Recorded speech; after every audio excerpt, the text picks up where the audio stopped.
Пошли. Все вместе. Какие ваши доказательства? They want you to comply. Cancel culture is about canceling. Кокаином. Up yours. Woke moralists. Up yours.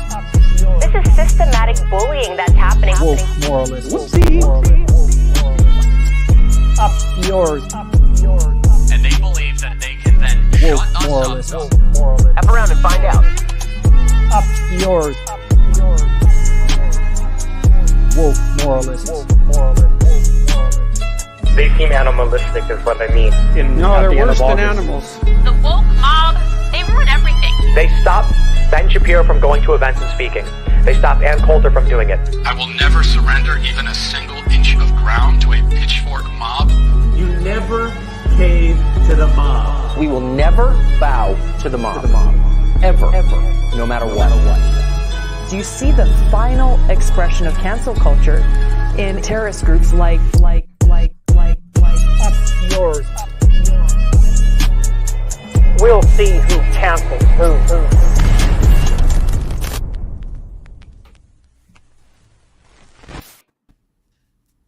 Hey, fellers. Hey, How we doing? Hello. Good to see you. So As good as possible. Might be noticing someone's missing, so we got some news. Now, every week I'm going to do that. Anytime someone's not here. Man, I thought you were going to keep it going for at least 30 seconds just to kind of like work. Yeah, No one I think believes it at anymore. this point, it's just like part of what I got to do. Like it's not even. And then when it finally does happen, no one's going to believe you.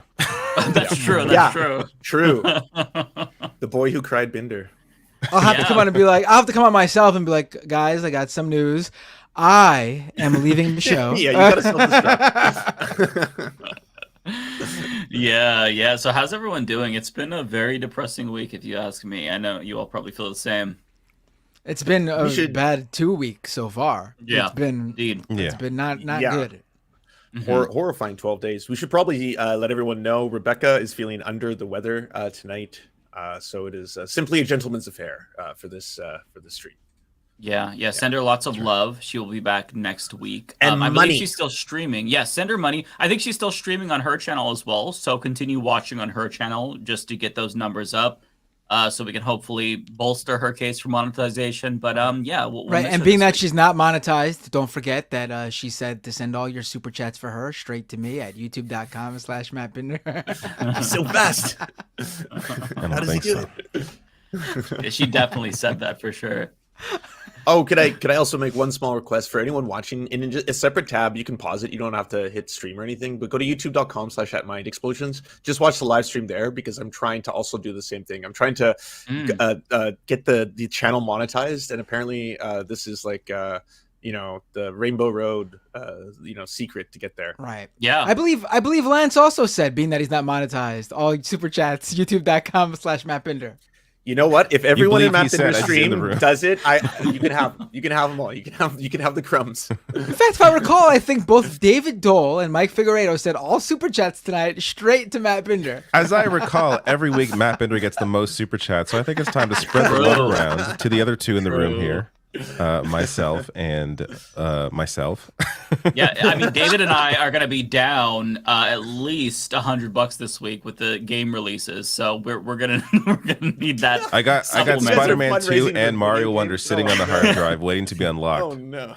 So be playing both. Hey, of them we're all playing that back to together, right? We're all gonna play the Mario game together. We should. We need to do a absolutely. fundraiser. Can we do a Palestinian fundraiser for that? Yes, I'm down. let's do that. I'm down for that. What better cause? We should absolutely do that. When does the game come out? It comes out tomorrow. Tonight. Oh, at night. Okay, yeah, tonight, right? Do we all need the game? I believe so. Yes. Yeah, I believe so. Knowing Nintendo is not going to be like, you can share one copy between 5 people. I think there was like 2 games they did that, or it was like a DS. I think it was a DS Mario Kart game. You could have one copy and do that with multiple DSs, but only multiplayer. Oh, yeah. I'm assuming this is not going to. Not really done that. Yeah, I'm assuming this isn't going to be the case. But if we all 4 played, maybe if Rebecca is able to join, she could read off the donations. We could probably actually raise even more money if we all 4 played. That's Yeah. I mean, we'd probably raise a ton of money, actually. For a second, that went over my head, and I'm like, yeah, that's what I'm saying. And then I'm like, wow, that was a dad joke, Binder. Oh, that was a dad joke. I don't think that's a dad joke. I don't think many dads are making that joke about their kids.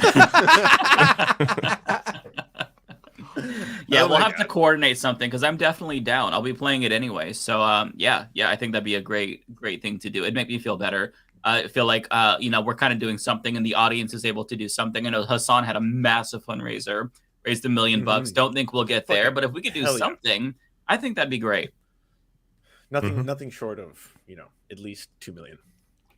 Yes. Yeah. So one thing I just want to.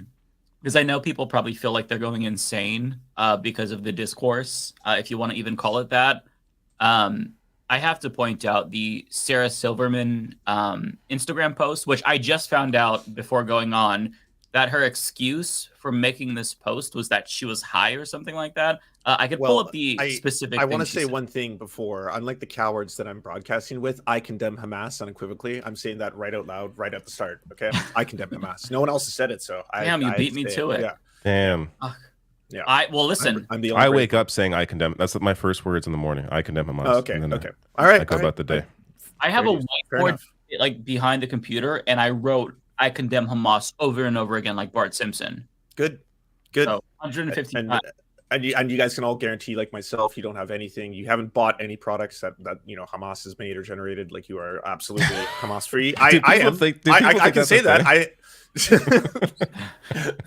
I wouldn't be seeing some of the shit I'm seeing online. I would not be surprised if people think that's an actual that's possible.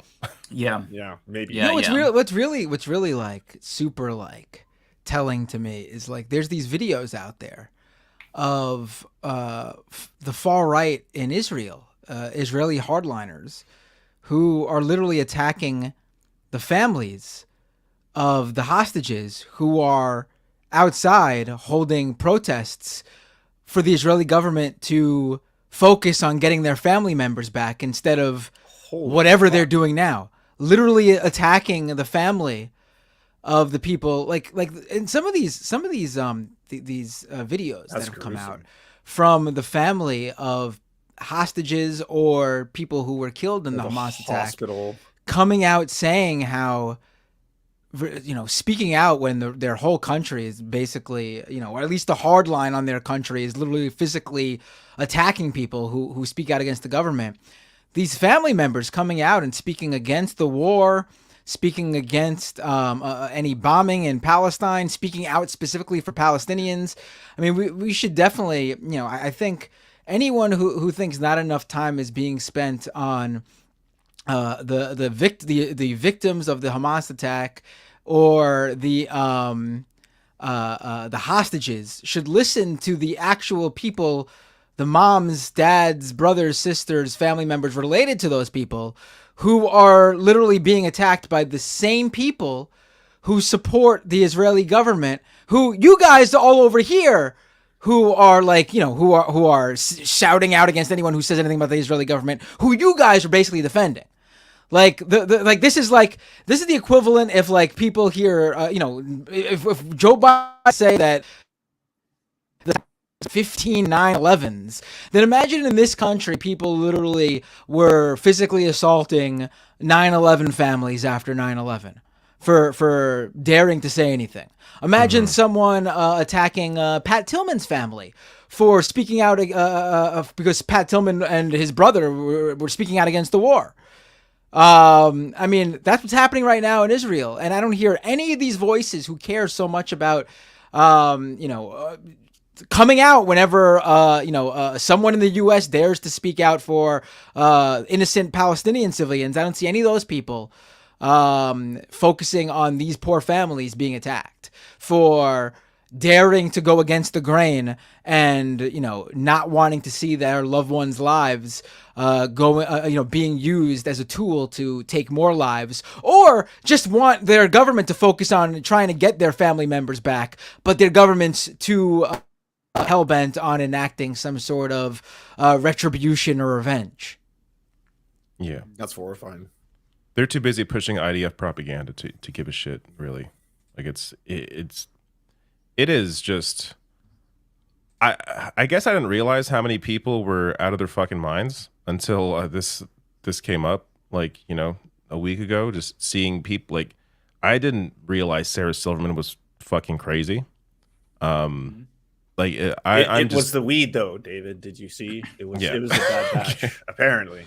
Yeah, you know. It's just I can't believe that stunning to me that people that are otherwise taken like good like our human, like pro human rights positions and on other issues are that they're just completely blind when it comes to the atrocities by a far right wing Israeli government. Why can't you acknowledge that? Yeah, killing civilians on either side is terrible. Look at the occupation. Look at the underlying root cause of all of this. Look at the blockades. Look at the occupation. Look at the fact that Israel can even has the ability to turn off the water, turn off electricity to Gaza. And then I mean, you can bring the tweet up, but to use the excuse that they have to get the hostages, so it's perfectly fine to cut off water to 2.2 million civilians, including women and children, because they got to get the hostages out. Like, what's wrong with your brain? Like, are you okay? I'm having a tough time understanding how someone can be so broken. I also don't know how you walk back from a take like that. Like it's actually, you know, so extreme in its language, like denying other human beings water. Like what a basic human right. I can't think of, you know, anything more reprehensible. It's like it's the plot of Mad Max, you know. Yeah. Well, the way they explain it away, if they don't go that route of saying it needs to be done to like get Hamas or something, it then becomes, why hasn't Hamas used all that money to make a water system in Palestine? Look at, you know, that Sarah Silverman thing you just pulled up here.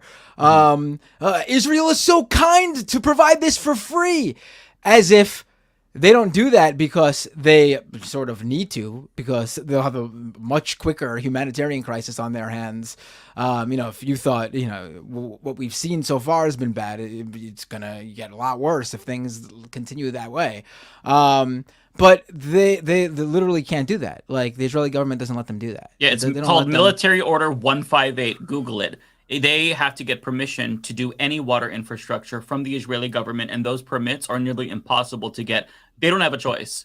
But liberals like Sarah Silverman don't know about this and just don't care. Like, honestly, I'm tired of pretending like they're just misinformed. They dehumanize Palestinian people, and they just don't think that Palestinians are equal human beings. That's what it is. It goes back to that saying, and not to generalize all liberals, but it goes back to that saying, cut a liberal and a fascist bleeds, because their support for social justice and human rights is so thin. Half the time it's based on vibes. If there's enough momentum or a really good hashtag campaign, they're all on board. But the second public sentiment turns against whatever that cause is, they're on board too. There's a tweet, I don't know who said it, but it was posted on Reddit, of this guy back in 2020 saying, Black Lives Matter. I will always support Black Lives Matter, and I will never stop saying it. I'm going to buy a shirt of it. And then cut to today, after BLM Chicago, one small chapter made that tweet, basically with the paragliders. His tweet now is, fuck Black Lives Matter. Maybe Republicans were right about them. It's like they're so fickle. They're so that was a localized chapter. I think I know what guy you're talking about, and you didn't even mean to do this. I'm pretty sure this is the guy who was a Trump supporter, and then Sarah Silverman called him out on being a Trump supporter, and basically turned him into a Democrat. Because Seriously? he received, I'm being serious. That's how, yeah, I'm pretty sure that's the guy you're referring to. What a connection. Wow. Without even realizing it, too. Yeah. Yeah, here's the response, by the way. This is what Lance was referring to here. Yeah, I took down, I put the stories in from someone, realized it was a mistake to post in the stoned fury of wondering where the hostages are in all this madness. NASA gave Sally Ride 110. Like, I'm sorry, you're using the Roseanne Barr excuse of I was high. I'm sorry, but I don't care how high I am. I don't think, I just feel like it's common sense to not think, hey, depriving citizens who have nothing to do with the hostages of water and electricity might not be the best thing to do. I'm so frustrated by this. And then on top of things, you see John Fetterman, where he literally, with his full chest, effectively calls for genocide, saying now is not the time to call for a ceasefire. Now is not the time. disgusting. I mean, 1,000+ Palestinian children dead. Are we going to wait for 2,000, 10,000, 100,000? When is it the appropriate time, according to John Fetterman, a father, by the way, to say, yeah, now it's time to talk about a ceasefire? It's so despicable. And this guy, he parades himself around as some sort of a fucking like progressive. And there were these blind spots. David Dole talked about this during the campaign. About during the campaign, it was he did an interview. I forget with who it was, but he was asked about Israel, and it was like not a good answer. It was as bad. I mean, it's as bad as this is what we would expect from him, knowing what we knew about him during the campaign. It's just that the other choice was going to be just the same and worse in other issues. But it's remarkable to see just a complete as we mentioned, as Bender mentioned last week, the people who are progressive accept Palestine. It's just you have to turn your brain off to be that way. There has to be a reason, whether it's a constituency that you think you need to serve by being this way, or whether it's money you're getting from a certain lobby or PAC. Like there's clearly a reason why you have this completely batshit insane position on this one issue, yet you seem reasonable in other areas. Like there's something at work there, because anyone with half a brain can tell what's going on and what has been going on between Israel and Palestinians for decades. I'm starting to come to the conclusion that celebrities will not save us or any of us between Jamie Lee Curtis, Justin Bieber, now Sarah Silverman. Well, look at poor Alicia Keys. You see what happened to her this week, right? No. They didn't even. She didn't even want to get involved. She wasn't even trying to get involved. She posted a picture of her on herself on Instagram. She's wearing a motorcycle jacket. Colors of the motorcycle jacket are green and black. And in the little like caption for where you write the Instagram message, she put there was a question asked of her, what is one thing you really want to do in your life, before you die or whatever, something like that. And she said something like, I've always really wanted to go paragliding. And that became a whole Alicia Keys coming out to support Hamas. She's wearing the jacket with the green and black. She's wearing the jacket with the green and black colors. She said she wants to go paragliding. This is 100% her supporting Hamas. And then this went on and went around. And then she deleted the Instagram post and put out a post saying she had no idea what was going on. This wasn't a statement of anything. It was literally exactly what it was. And then everyone who pointed out how bad her post was, because it meant she supported Hamas, came out and said, oh, look at it. She deleted the post and is backtracking now. She knew what she was doing, so she couldn't win. She posted it. She supports Hamas. She deleted it and said she didn't mean anything by it. Oh, she deleted it, so she must have meant to post it. She supports Hamas. There was no way of winning. Yeah. I'm looking at the picture right now. This is so Pull the picture up. It doesn't even look like any. They think it looks like the Palestinian flag, which first of all says a lot, that you can't even show support for Palestinian people with the Palestinian flag. But that's not even a Palestinian flag. It's just two colors, green and black.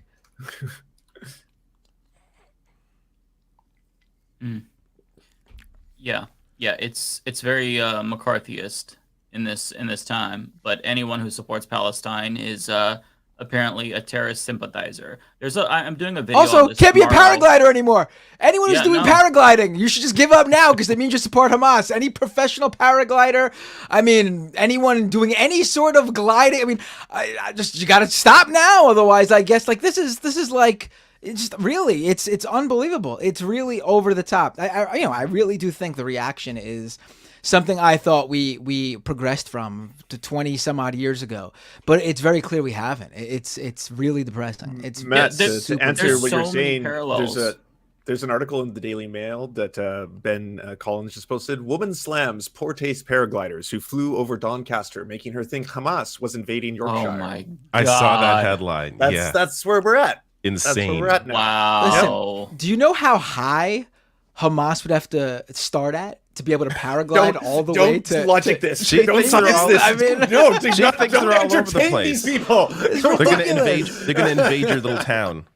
They're all over the world. Like, this is post 9/11 people have no hysteria idea what the hell actual all conflict's over about. again. I don't think it's a coincidence that if you look at the ceasefire resolution that Cori Bush had introduced, there's 16 members of Congress currently who signed it. I don't think it's a coincidence that it is disproportionately people of color who signed it. this is a white liberal thing that they need to look at deeply and understand why they just can't sympathize with brown people who are undergoing apartheid and understand what their role in history is and how they're not really better than the past. Like a lot of these liberals, I think that if they were in the 1800s, they'd be fucking supporting slavery. They'd be supporting apartheid in South Africa. They go along with popular sentiment. That's what we're seeing here. And it's despicable. Like these people, I have no respect for them. And then you have someone like go ahead.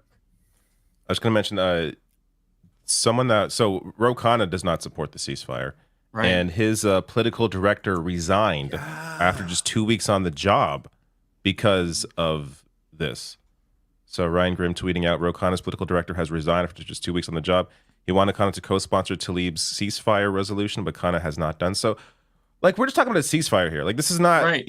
Come out to even support Palestinians. Like, just, hey, a ceasefire. Let's end the violence. And he won't even do that. He's a fucking coward. Yeah.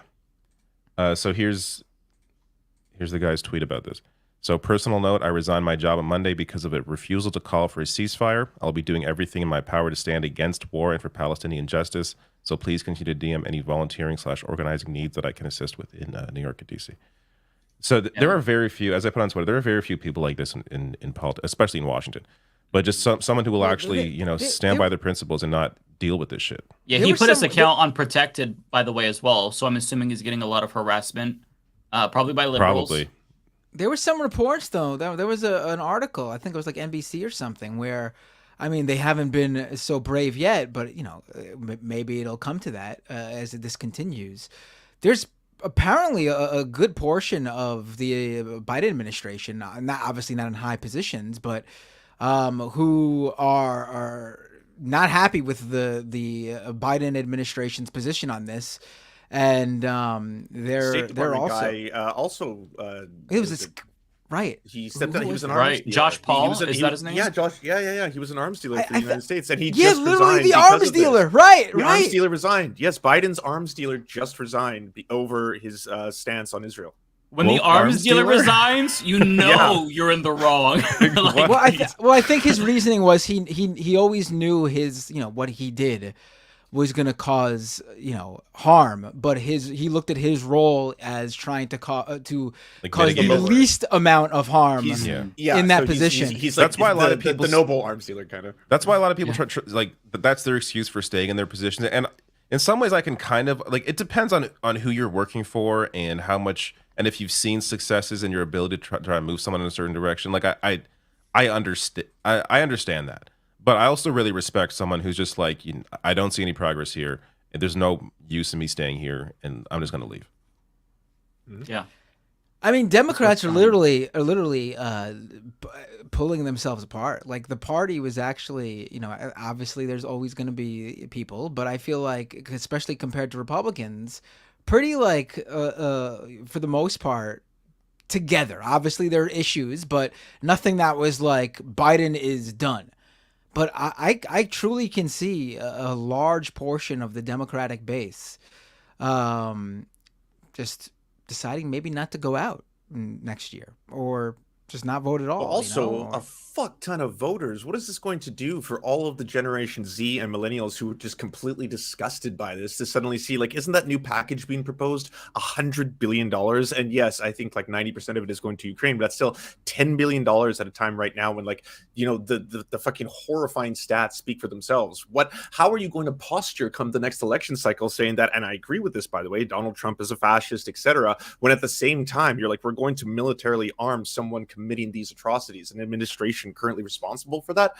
What is that going to have on the youth vote or anyone who's maybe on the fence about the process?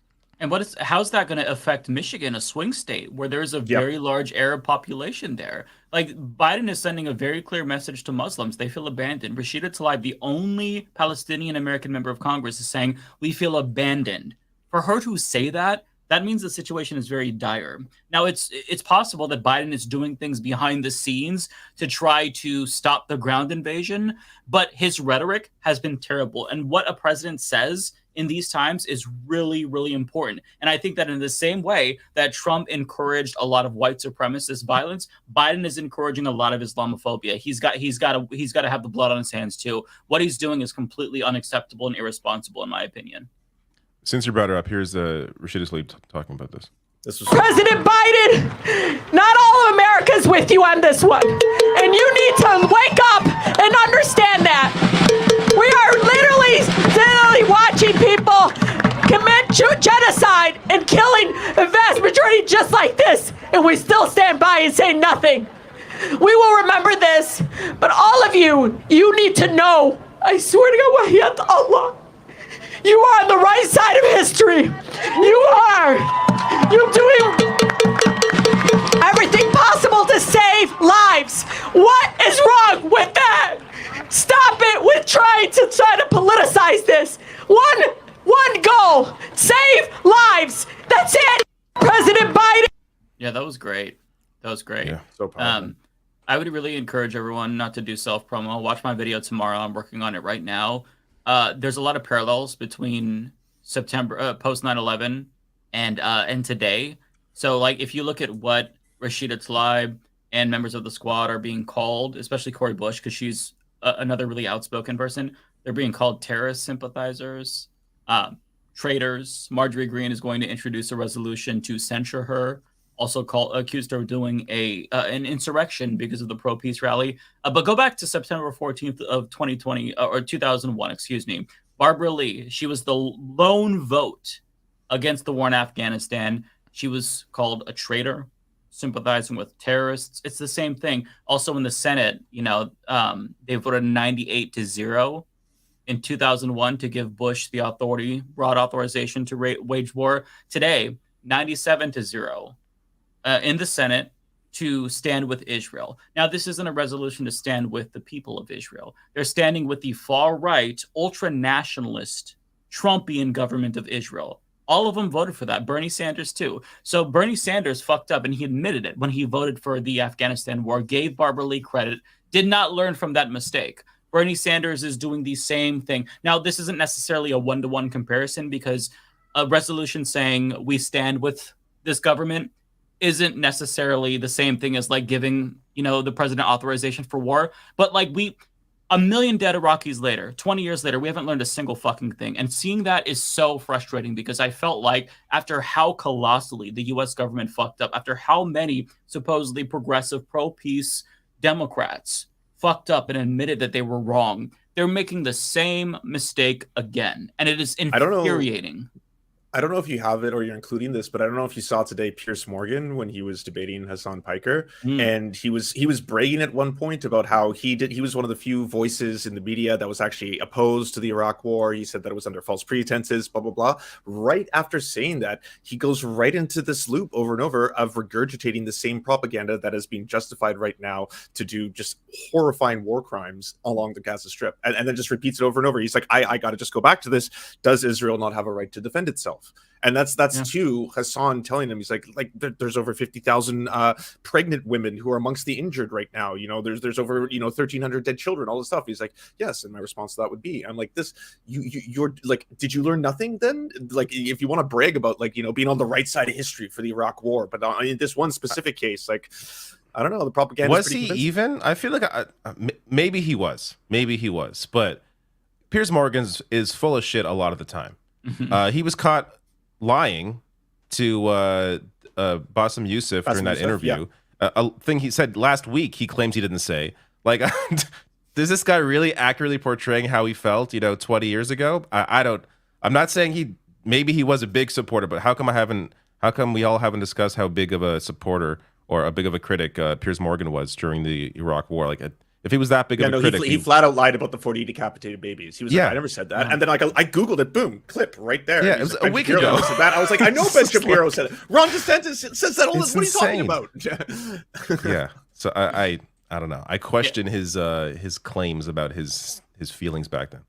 Yeah, it's absolutely ironic that all the people who spread the decapitated babies line are now accusing everyone else, when it comes to the hospital situation, of jumping to conclusions. Now, I don't want to touch this because this is a very complicated situation. I still think that the evidence overwhelmingly suggests that Israel is responsible, but we cannot say definitively. I will wait until evidence to definitively say something. But those same people are sitting here. I don't think it's so clear at all anymore. But I also don't think this one that may have been wrongly reported in terms of who was responsible for it really it matters. Like, this is an ongoing campaign. We know that Israel is without a doubt doing airstrikes school that day, and they are killing people. People. They bombed a refugee school. I think that got lost in the fog of war. But I think using this one that was very difficult to find out, and we still don't know,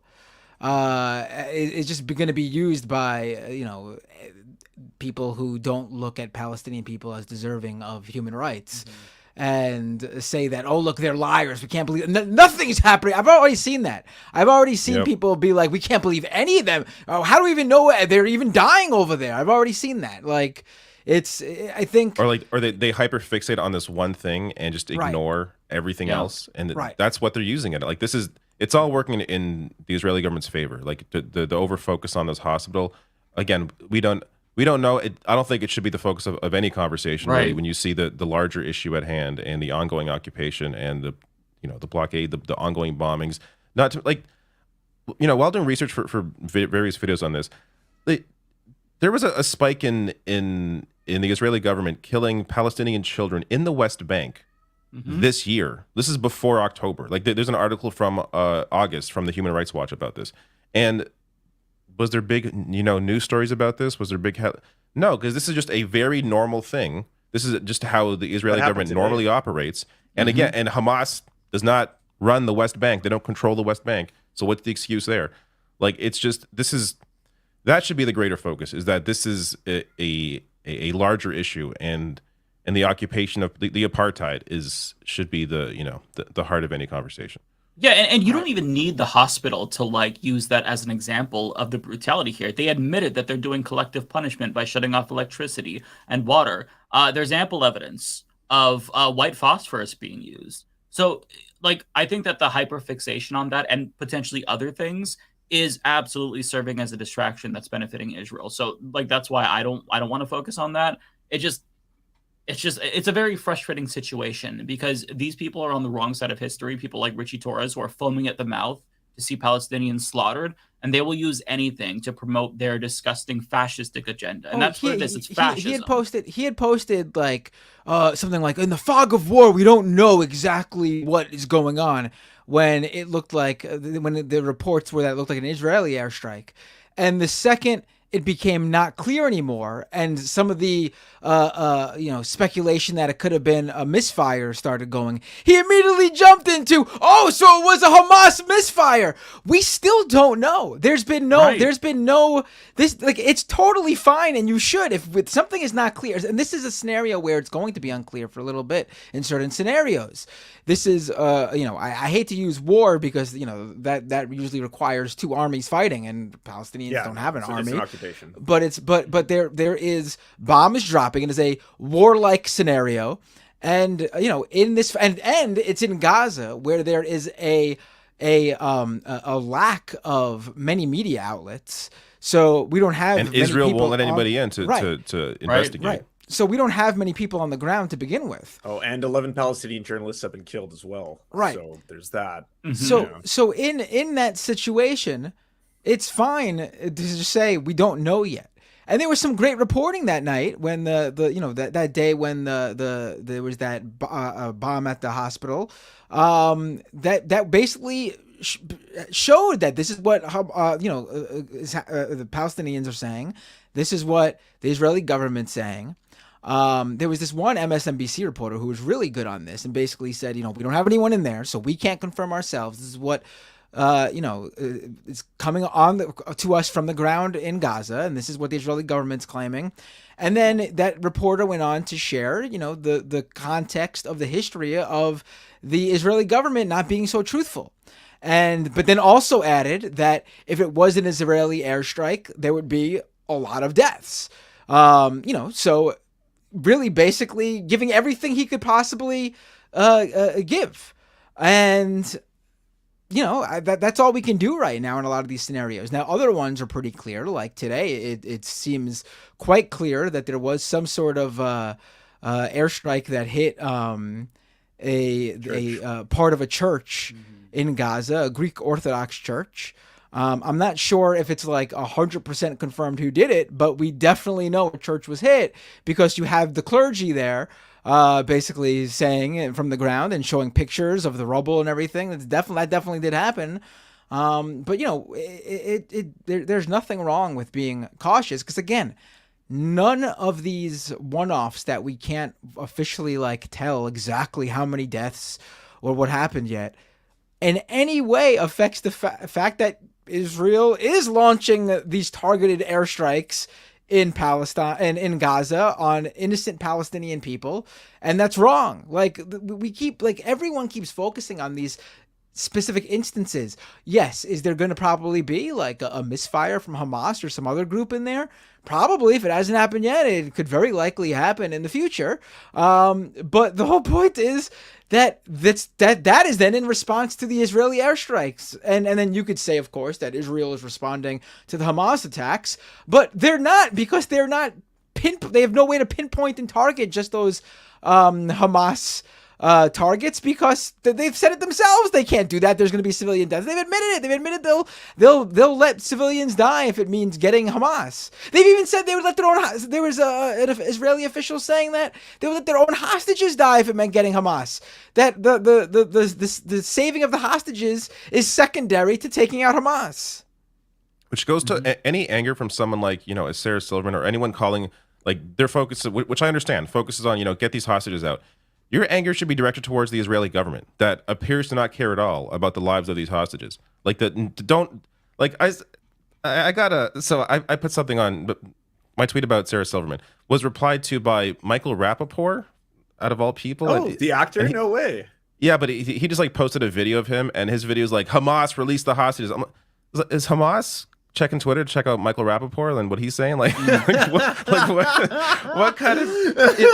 If you have any influence at all as someone with like a platform, a celebrity, it should be used to put pressure on where you have some actual sway, possibly, like on your own government, on try to a ceasefire. Like, use your power in a way that is you can would actually maybe impact in some way. Hamas ain't going to release the hostages because they saw Michael Rappaport on Twitter. So it's such a ridiculous, like, those people are so, Honestly, they're in their own heads. That's much more reasonable than Sarah Silverman being basically mad at Palestinians for not demanding that Hamas release the hostages so that way they can get their water turned back on. I mean, people's brains are so broken. And listen, to those who are like newer to politics, younger folks, it's always been this way. I want to share, there's a really good clip from 2007 where Jimmy Carter was on MSNBC. This was in the context of Hamas was just elected. And he published a book about Palestine. And what he said was really, really good. So let me share that, because I think that his words, I mean, it's still true. And he explains the situation in a very objective manner. So give me 1 second. I'll pull this up here.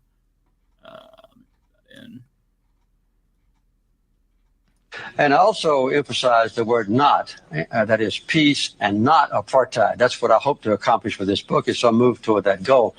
But there's no doubt that within the occupied territories, Palestinian land, that there is a horrendous example of apartheid. The occupation of Palestinian land, the confiscation of that land that doesn't belong to Israel, the building of settlements on it, the colonization of that land, and then the connection of those isolated but multiple settlements, more than 200 of them, with each other by highways on which Palestinians can't travel, and quite often where Palestinians cannot even cross. So the persecution of the Palestinians now under the occupying territories is under the occupation forces is one of the worst examples of human rights deprivation that I know. And I think even worse, though, than a place like Rwanda? Yes, I think, yes. You mean now? Yes. Yeah, I think the oppression now of the Israelis, of the Palestinians by the Israelis, is worse than a situation in Africa like the oppression of Rwandans and the Civil War. I'm not going back into ancient history about Rwanda, but right now, the persecution of the Palestinians is one of the worst examples of human rights abuse I know, because the Palestinians... You're talking about right now. You're not talking about, say, I'm not talking about ancient history. No. Well, Rwanda wasn't ancient history. It was just a few years ago. You could talk about Rwanda if you want to. I want to talk about Palestine.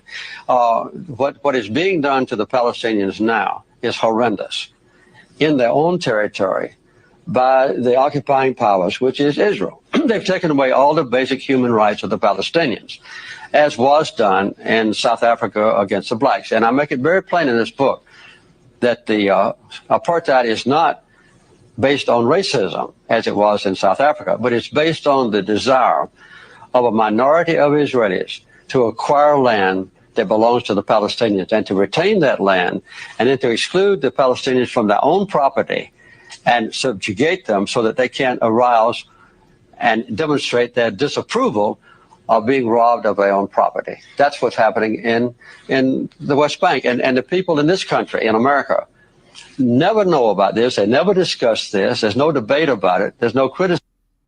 Yeah, so I showed that because, like, I don't know what the response was to that, but back in 2007, after Hamas was just elected, you can imagine the things that were said about, you know, Jimmy Carter. Why is he talking about this? He's a terrorist sympathizer. It just, this conversation is the same. They did say that about him, about other things. That's why he pretty much lost his re-election. It's also worth mentioning there that was David Schuster. I hadn't seen that clip yet. So David Schuster popped up. That was like, oh my god, because he's been on Twitter and he's completely incoherent on this. It's like again, talk about somebody who otherwise, as from what I've seen, solid on other human rights abuses, other issues, but when it comes to this, just out of his goddamn mind.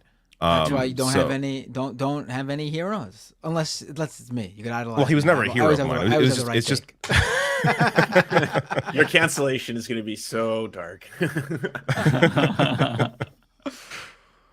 But God, Jimmy Carter, man, I know what you're saying, though, David. You said at the start of the stream that things.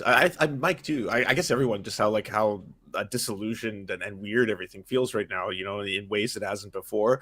And I totally agree with you in that, like, sometimes you just feel everything is backwards, as in, like, you're just watching all this play out in real time, maybe because we have more access to information or more AIs driving stuff. And there's that, but on the other end, like, so much of it is just disappointing. Like, I feel like we've learned nothing from the past whatsoever. You know, like, I mean, we're all old enough here that we lived, you know, we were old enough post 9/11 that we knew what the climate was like. We knew what life was like. We, you know, like, one of the people that I was doing one of my YouTube channels with, his name's Dave, you know, his family's sick.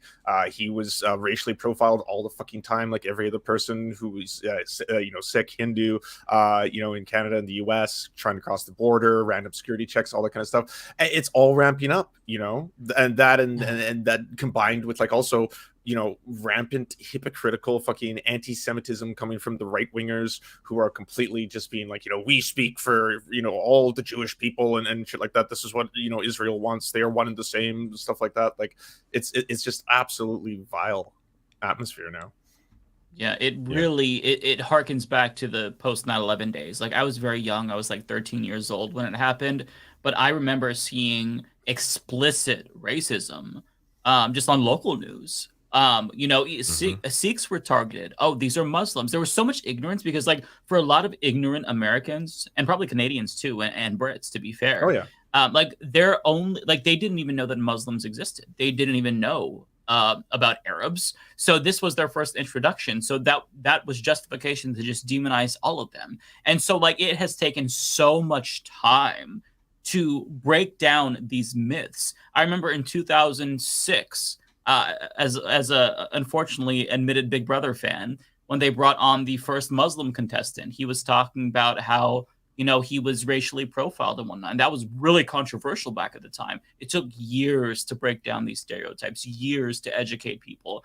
And I felt like we've come so far, and to just see, like, the whole thing crumble and people just right back to racism, right back to dehumanizing Palestinian people and Muslims. And then on top of that, you see the right really pouncing and trying to gin up anti-Semitism, trying to equate the Israeli government with all of Jewish people. It feels so hopeless because it's like we are a species that never learns our lesson. We just keep doing the same thing. History is cyclical. We keep making the same mistakes, demonizing people. And will we ever learn? And it just feels like the answer is no. And that's so disheartening to see. I don't want to make it seem like all doom and gloom though. Like I saw I got to bring it up, but there was a big the protest, protest, incredible. yeah, right. Yeah, huge shout out to Capitol. Jewish Voices for Peace. Yeah, that's what it was. Organizing Jewish those Voices for Peace. massive protests. I can bring up an they were article about absolutely stunning, and like all the heroes who were willing to get arrested in the process. 500 civil of them. disobedience in action. That I was like the unbelievable bravery.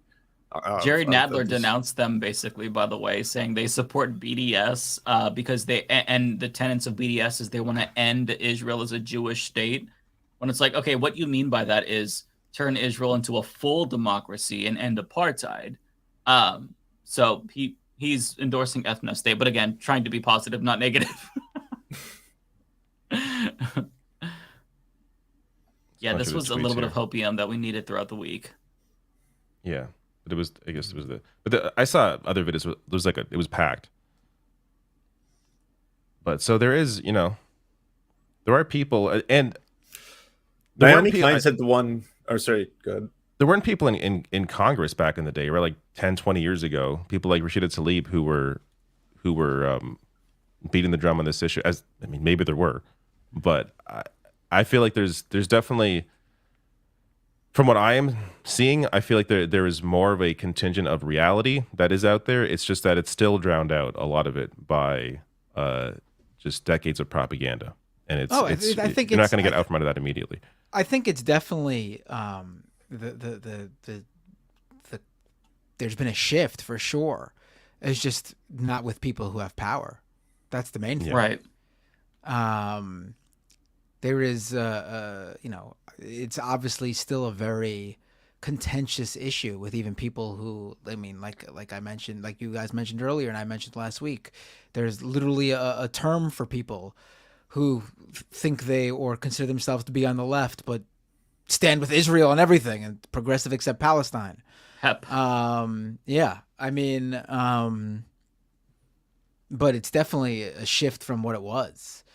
Yeah,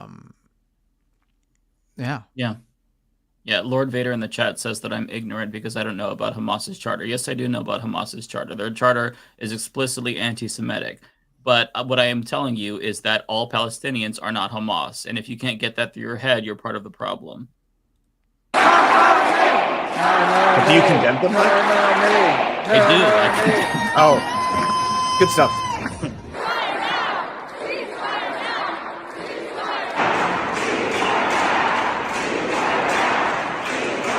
Incredible bravery. Yeah, this is great.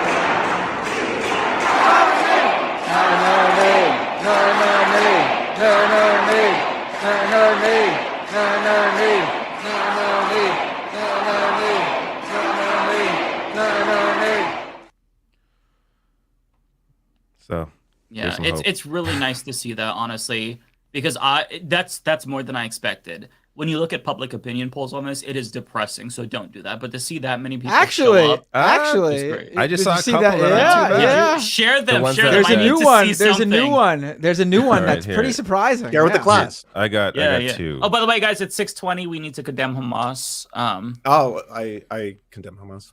I just did. So Matt, it's 9:20 over here. So yeah, I already condemned Hamas 3 hours ago. Okay. Yes, so did I. It's about time someone did. So Israel-Hamas conflict, what should U.S. do now? So, some of these are predictable. Send humanitarian aid to Israel, 76%. 72% for use diplomacy with countries in region, which seems... That's pretty good.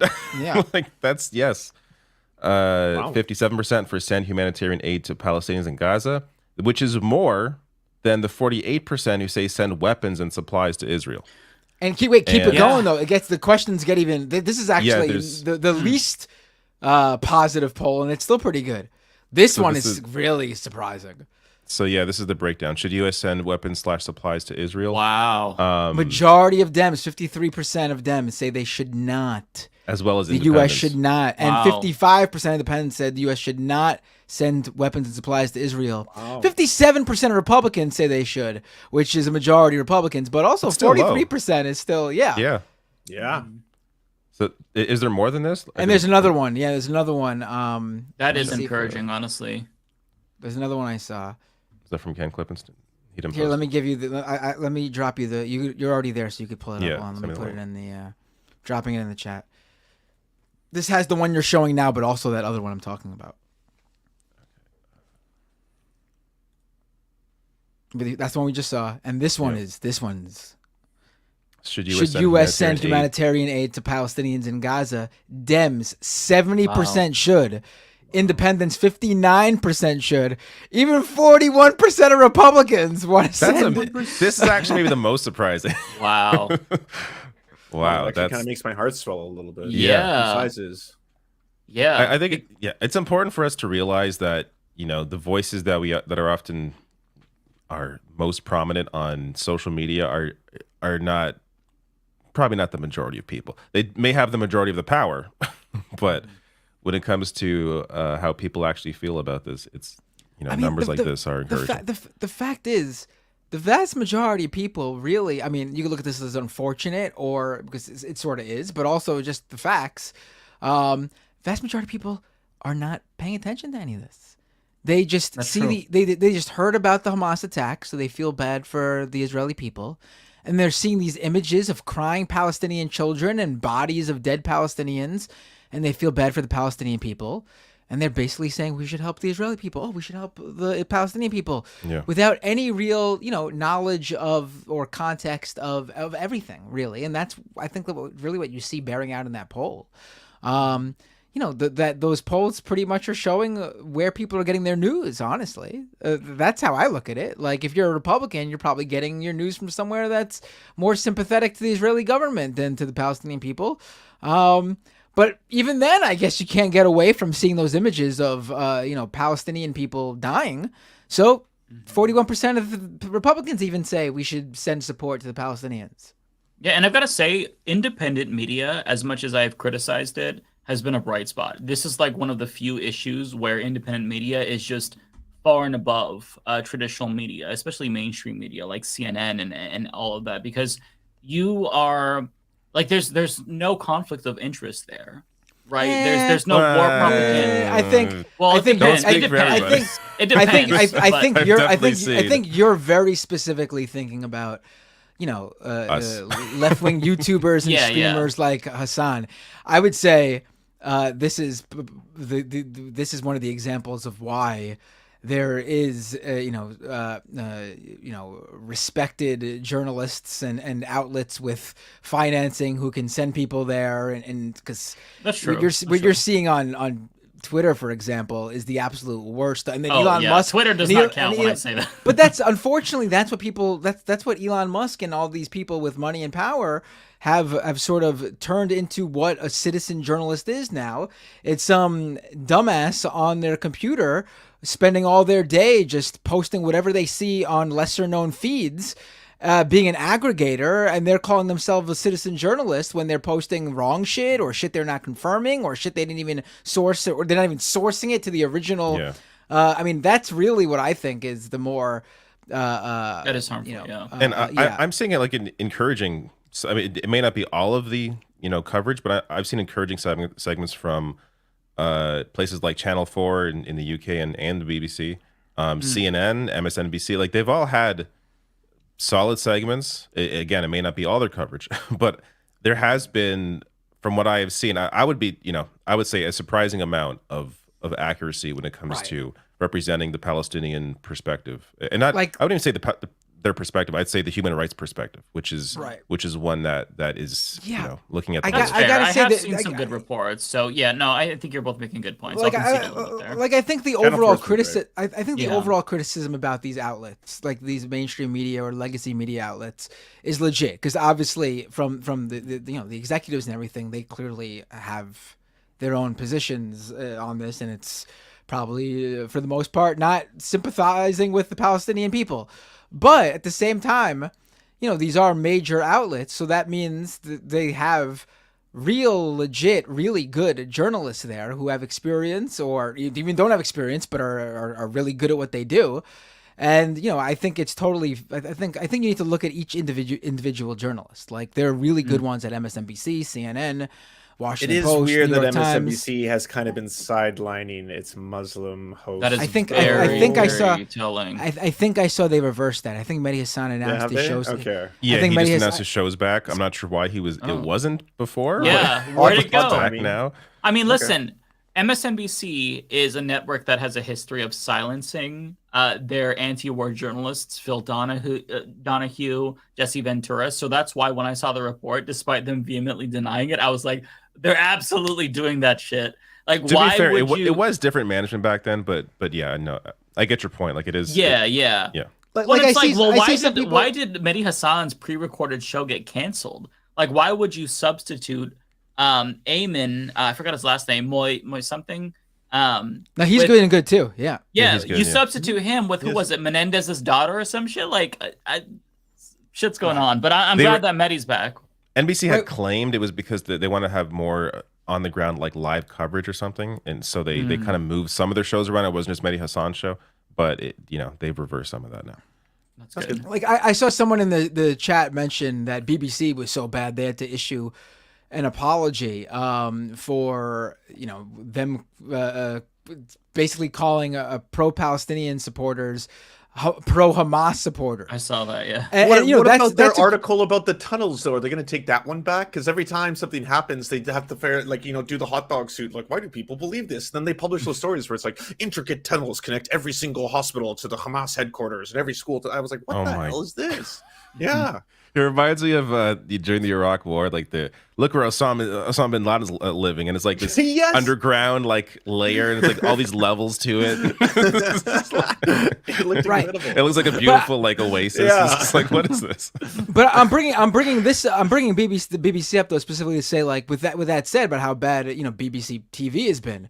The one of the best people to follow online is a BBC reporter, Cheyenne Sardar Izadeh. I'm sorry if I'm messing up his name. His Twitter handle is Cheyenne86. This dude is like the most prominent of the people who are pulling out the disinformation. Doesn't matter if it's a fake claim from the Israeli government or someone online sharing something that's old or just to get support for whatever. This dude has been on it. He has been fantastic. Everyone should give him a follow. Can you spell his name? Yeah, Shayan 86 on Twitter. This dude has been every day a thread of debunking every piece of misinformation going viral online. He's really good and on top of it, and people should follow him. Disinformation. I do have a lighthearted disinformation that I wanted you all to see. I sent it to the group chat, David. It's basically the official account of Israel released a report on T-Swifty, and it's since been corrected by Taylor Swift fans who have done the community notes. If you want to put it up on the stream, yep, they did not buy into the propaganda. Like, full screen the picture, not my post. You'll see at the bottom there, it's effectively been debunked. It says, Taylor Swift's Eras Tour bodyguard returned home to fight for his country. Hey, Taylor Swift, we promise you'll never find another like him. We love you, Aaron. And then it says the bodyguard in question worked for Arrowhead Stadium. The second picture is from Swift's 8th show of the Eras Tour at this venue. This means he was never under her employment, and he's not part of the singer's personal security team. My God. Yeah. The Swifties were not fucking around with this one. Like, you should see the comments. It's just loaded with angry fucking Swifties. Yeah. That Israel account, like, you think they would have more? You think they have more important things to do? They attacked Gigi Hadid, who's literally a Palestinian woman, for doing, like, she put out like a totally fine statement for a celebrity, for especially even holding back her. I'm sure her emotion, based on her previous activism for the Palestinian cause, like, she put out a really like tempered response to not flare up anything, and they attacked her for it. Like, the woman is literally like, I think she's on her honeymoon with Bradley Cooper right now too, like, and they attacked her for not putting out a response that they wanted, which in turn, it's being reported that her entire family is receiving death threats. Wow. They keep picking fights with celebrities. It's so unhinged. It's so Trumpian. It's yet because a lot of liberals are supporting this. They understand the power of their platforms, so they do shit like this to purposely scare other celebrities into speaking up and for Palestinian civilians. Like they know the influence they have. Yeah, is that a new tattoo I see, Matt? Not to change the subject. You know, this is the third stream I've done this week where it's been visible. And out of the people I've hosted with, Emma Vigland, to the viewers on my show, you're the first person to realize. Show it off. Yeah, let's see the it. ink. It looks really fresh. That's why I noticed. Yeah, it's fresh. Oh, badass. Oh yeah, it does look fresh. I love it. I got it on What is it? Friday. It's just it's a skull. Oh, It's nice. Very, very nice. It's got an interesting design, but it's just a skull. I'm a bit of Cool. a tattoo aficionado, so I I can notice tell, when yeah. somebody gets a new one. Yeah, I Yep. love it. It's very nice. Yeah. Thank you. So, yeah. Was there anything? I did have a feeling actually, you were going to be the one to notice because you are the only other person who I think has any on this. You do? Oh. Yeah, You gonna I can't us show one? you because I'm not wearing socks and I'd show feet on stream. Isn't that Oh, bad? if it's a tattoo, if it's like a little heart on your ankle, I don't think that counts. But I have a massive rose and a Métis symbol on like the side of my leg. Yeah, nice. I'll take a picture of it without feet because I don't know if that'll get it banned. You'll get a wiki feet page. I would imagine that'd be free. I got no tattoos. Maybe one day. None? If I care Oh. about something enough, we'll see. You got to get Nah, like your whole son. your whole image is too clean cut. It would go against. Yeah, that's true. I mean, actually. you I don't don't have know. any I tattoos thought, because like, you're I would- keeping the I'm not movement to against becoming. them. I just think I'm not against them. I just think, what if I change my mind on this thing that I want to get now, and I don't think it looks good in 10 years? Like That's possible. That's kind of I It's totally think possible. Speaking from experience, you can regret tattoos for sure. really. as someone who's Yes. my mind, like I have changed.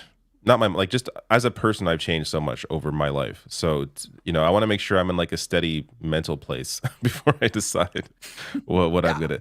If anything, it'll be like my son or something will be tattooed on me. But I have 4, and I don't regret any of them. And some of them I got You can close to update them 20 too. years ago.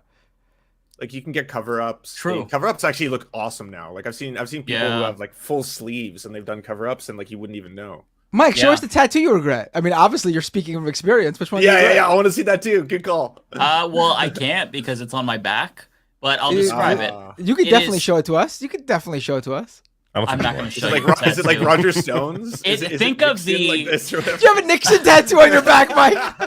No, okay. Think of the ugliest, most stereotypical tribal tattoo from 2006. That's what I've got on my back. It looks like it's basically it was a very trendy tramp stamp for guys up like between the shoulder blades. I can picture your tattoo without even seeing it. Oh, it's wait a minute. Awful. So it's the tattoo you got. It's a tattoo you got about 10 years ago, right? I got it when I was like 22, 21. So it was a He's really lying. long time ago. It's not a tribal tattoo. It's perfectly in line with his fandom of Jimmy Dore. He's got a Jimmy Dore tattoo. That's what this is all about. He's really, really embarrassed of it. It's Jimmy Dore wearing that friggin' stupid hat, face. isn't it? The fedora hat, right? Yeah. That'd be fun. That would actually be incredible. Yeah. Oh my God. The main I wonder if main anyone has a advice Jimmy is Dore tattoo. never get a face tattoo of a human, like a tattoo of a face, I should say. Also face tattoos, but don't get somebody's face tattooed. It's going to be bad. You can get dogs tattooed and they will look good, but not a human face unless you have a really talented artist. And even then, like, what if you like gain weight or like lose weight and it gets all saggy? Like, the face must change at that point. Yeah. Chico. Anyways, that's all the news today. So yeah, well, we'll see you all next week. I mean, no, honestly, I've had a real hard time these past 2 weeks, literally paying attention to anything else. Yeah, same. Me too. Well, of Like course. anything else just seems so It doesn't unimportant. stop. And everything Right. is ramping up so rapidly. Like, if we want to change topics, I totally understand, and like I'm for it. But it is one of those things where like every single time, like it's like, oh, and now Biden is going to Israel, and now U.S. troops are mobilizing. There's now 2,000 U.S. troops. Now two more ships are going over there, and like it's like it's scary. Can you guys pull up that Biden clip? I don't know if you've seen this of him telling the Palestinians to shoot straight. Oh my God! Have you ever seen that one? I've not seen he this. says Hamas, doesn't he? Just to be fair. No, I don't remember. Hold on. I think he says it's Hamas. Hamas. That's the Is it one Hamas? sure. Okay, but I still, think he says Hamas. it's I think still it was the New York Post that improperly titled. Oh right, yeah, I think right. Okay. Oh, here, I think I found it. It's an amazing clip though, only because of it's amazing. Just one of those Biden moments. Hold up. God, Biden. I know at the hospital, sir, people all over the region are upset about the hospital and don't necessarily believe you or the Israelis that they didn't have anything to do with it. Do you have a message to the people in the streets right now? Well, I can understand why in this circumstance they wouldn't believe. I can understand that. But I would not, you notice I don't say things like that unless I have faith in the source from which I've gotten them. Our Defense Department says it's highly unlikely that it was Israelis would have a different footprint, and they've intercepted some anyway. So that's why, if you notice, I didn't say it first. I wanted to make sure that I knew. And unlike the beheaded baby statement, but yes, continue. And I'm not suggesting that Hamas deliberately did it either. It's that old thing, gotta learn how to shoot straight. I know at the hospital, sir. All of that. I mean, it's stunning. But basically, Biden telling Hamas, look, next time you have to hit the intended target. Just make you gotta. Really stunning. I mean, old man moment. The grandpa vibes coming off him in his sweater. Just yeah, it's like, go to bed, grandpa. The half zip is not doing him well in this clip. And then when you have Anthony Blinken in the background, creepily, just like in half shadow. He's like holding him up straight. Yeah, like, don't fall over. Oh my God. The vibes are off on this jet, man. What? Jeez, it's like you just got up from a nap. I don't know. It's just it's so watch Channel 4's documentary on that topic, by the way. Anyone who hasn't already, is quite interesting. It's very good. I recommend going to check out Channel 4's documentary on the hospital bombing that just got released. Al Jazeera released one as well today that is also very interesting. I would go check. Yeah, I've watched both of them. Very, very illuminating. Matt, I know you didn't want to talk about that. Can I ask you one question? Because you're the best of anyone I know who's like invested as far as the Mafia in terms of like investigative reporting. Like you seem to like usually have a pretty very standard, I want to know facts on the ground kind of thing. I had seen online that if you take the official Israelis video that they posted of the recording, the audio recording of the supposed Islamic jihadists, that claims that they did it, if you then import it into an audio editor, it actually shows up as two separate audio tracks in stereo. Oh, I thought that was a conspiracy theory, but it is true when you bring it in. But I'm like, that could mean so many things. It's not a smoking gun or anything, but it's just like that would essentially mean that they were capable of recording two separate people independently, right? That's what that means, right? Yeah, that has nothing to do with the legitimacy. I mean, to me, the first thing I thought when I heard that was like, I mean, it sounds like the language you would use if you were writing a script. It sounded very unnatural, but we just don't know. I've seen reports that. I've seen some people say that the dialect and the accent is off. It doesn't fit I mean, that I wouldn't know because I'm not a specialist in that area. But to me, it was just weird that they hit every single point you would want to hit in a conversation where you want to prove that very concise. Yeah. A little it was too very, it was a little convenient, right? But I don't think that has it's. But that does mean they had the capability to be able to record two people independently at different areas, right? Who were right. No, that has nothing to do with that. Right. That just sometimes you get two separate recordings like that. Sometimes it just records that way. That's all. I mean, I don't think putting that out did anything good for Israel. In fact, I think it made it even more suspect. I think what came out the following morning, deleting the videos was really suspect as well. Like I thought the photos of the damage, which much more clearer in terms of like. This might not have been, a IDF airstrike because the damage was different than from what we would, usually expect in terms of how much damage. I mean, it could have been something else. It could have been, who knows? Again, we still don't know for sure, but I thought the photos were much more convincing to their, claims. And then they go ahead and they're like, it's clear they're just grasping at straws for evidence. They put out a video that turns out to be they put out a video that claimed it was their intelligence proving it was not them, and it turned out that it was just some video going around online that showed a completely different, like Hamas rocket fire that was from a completely different time, to the point where they even went back and edited the Twitter post to remove the video, and then they put out this really weird. Then they put out this really weird, intercepted Hamas recording we're talking about. I mean, I think putting those two things out, putting out their evidence, actually hurt them more than just letting like the videos and photos naturally come out the next morning. It's stunning how much they're messing up here to even like control the narrative. It's very bizarre behavior. I mean, they've got to overcompensate, because just not that long ago, what did they say after journalist Shireen Abu Akleh was killed? Oh, we didn't do it. And then months later, they came out and they said, oh, yeah, actually, we shot her. So nobody believes them anymore. Nobody does. And so in their effort to oversell it, if it is indeed them, again, have to wait for independent verification, but in their effort to oversell it, they're just making themselves look more guilty. And that's the problem. When you lie and disseminate so much propaganda, you end up looking bad. It's like the boy who cried wolf or the Uso who cried pirates. I'm watching One Piece lately. I had to throw in that reference, but they keep lying, and so nobody believes anything that they say anymore. Biden just last week talked about the beheaded babies. Not true. Our government lied about WMD. So you can't take what they say at face value anymore. There's no trust there. They lost legitimacy. So that's why I think a lot of people are rightfully skeptical. Although again, I am willing to admit that I'm wrong when we see more evidence, but it doesn't look good. If it turned out to be Islamic Jihad, fuck them for doing that, obviously. Like, I think anyone, everyone is like, basically, I condemn explosions. I condemn bombing hospitals. Yes, me too. I'm not, no one's on the other side of that issue.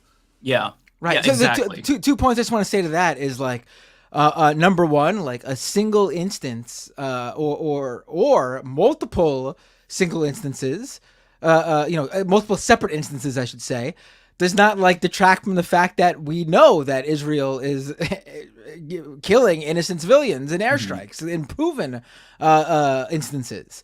But then second of all, that's also why I urge people to be a little bit more cautious about this stuff, and not because, I know there are people who feel like, you're giving them the benefit of the doubt. No, it's just about being correct, because you're seeing how the Israeli government is losing legitimacy with people because they've so frequently been called out for not being truthful and straight up lying.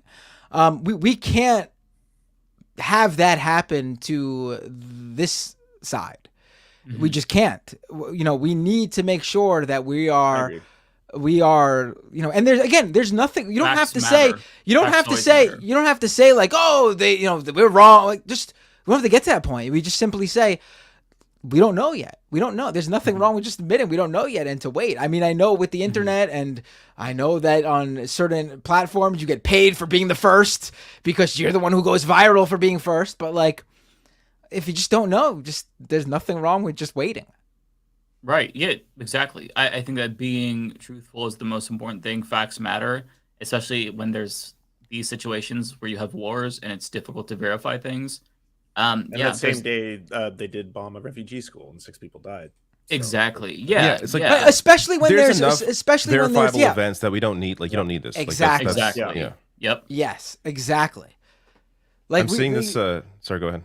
No, I was gonna say, like, we don't need to, like, I'm just gonna reiterate what you said. Like, obviously, when Israel, the Israeli government puts out this information to sway people, it's because they need to, because there's not instances where they can use that are legit. You know what I mean? Like, they have one actually with this horrendous Hamas attack where they came in and slaughtered civilians. That's one they could use, and that's why they're basically just using that, because that's all they have to sort of back up what they're going to do. And I think there's going to be a point where, if it's not already happening, where more and more people are going to be like, this is no longer proportional. This is no longer an adequate response. I mean, it never was to begin with, but I think it becomes more obvious as it goes on. Like, listen, obviously, I think, Israel has to, after this happened, especially with hostages, they needed to do something. But in my opinion, they would have had really all around support for the most part if they were literally just focused on getting the hostages back alive. but that's not what they're focused on. Like, I don't want those people to die. I can only imagine how those people feel. It's been almost 2 weeks being held hostage. I can only imagine what how their family feels. I mean, there's obviously a opening here to save at least some of them. Otherwise, they would have been taken hostage. But we're not seeing the Israeli government do that. I want those people to live and be safe at home with their family. And it's really depressing that instead of doing that, we're just seeing more deaths of innocent people. Yeah, they're just leveling blocks to the ground. Like it's not even like 2014 where you would see some buildings that are just completely crumbled. It's now you just see nothing. Like just photo after photo, drone footage after drone footage of just nothing. There's like just blocks erased. I'm seeing this video get some attention. I haven't watched this yet, but apparently this is a good watch. So let's check this out. It's some Irish woman on BBC. Oh, the Irish are usually the Irish and the Scottish are usually really good on. They are. Scottish politicians have been on fire. Yeah. Yeah. First of And all, that's- the that one from ANC Spain, too. was a terrorist organization. Who from Spain? Yeah, I didn't see the Spain one. I'll show you the Spain one. Okay, yeah. First of all, the ANC was a terrorist organization, and Nelson Mandela was a terrorist. And then you can say Yasser Arafat and the PLO, they were terrorists. Mr. Heaton-Harris, this didn't start on the 7th of October. Do the Palestinians have a right to defend themselves? Because the speak is, Israel has a right to defend itself. Did Palestine have a right to defend itself when land was taken from it, when people were dispossessed, when houses were levelled, when UN resolutions on torture, on ethnic cleansing, on apartheid?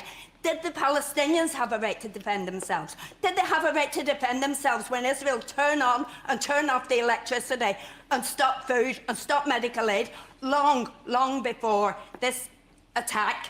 Well, let's let him answer, shall we? Just one more thing, right? There are 600 Palestinian children buried under the rubble at this moment in time. There are over 500 Palestinian children dead, and there are 500 Palestinian children in jail, 150 of them minors. Hostages. The children under the rubble are hostages. The children in the jails are hostages. There are hostages on both sides here. Wow. Wow, that was good. That was really good. Wow. That was really good. It's so hard in the moment to say all of that, and she did it. Wow, that was amazing. Yeah. No notes. That was just perfect. Yeah. Yeah, I think it was Lol Overruled. He's been on the show before. He a while ago made a post about how I think, like, and I could be wrong on this, it was like close to 20% of Palestinians will go through at some point the criminal justice system, and a lot of that percentage happen to be people who are underage. So there actually is a large percentage of people who are being jailed. So here is what you shared, Lance. I own Balara. This one's also going viral. So Spain's Minister of Social Rights. Mm-hmm. Le he pedido en el día de hoy a nuestro socio, al Partido Socialista. So we take the volume down then? Mm-hmm. Mm-hmm. Do you want to read it, Lance, since you already saw her? Maybe you have it more fresh of mind. Well, I'll Could you do a Spanish accent just for realism? No, it's too serious. I'm not doing silly voices. Okay, I'll do my Trump. No, I'm joking. No, I'm not going to. I'm joking. Today, I've asked our partner in the government, the Socialist Party, that we take ourselves more seriously in this fight against this planned genocide, which is being carried out by the Israeli government against the Palestinian people. To do this, we, as the government of Spain, need to urgently suspend the diplomatic relations with the state of Israel and promote a debate at the European level to apply exemplary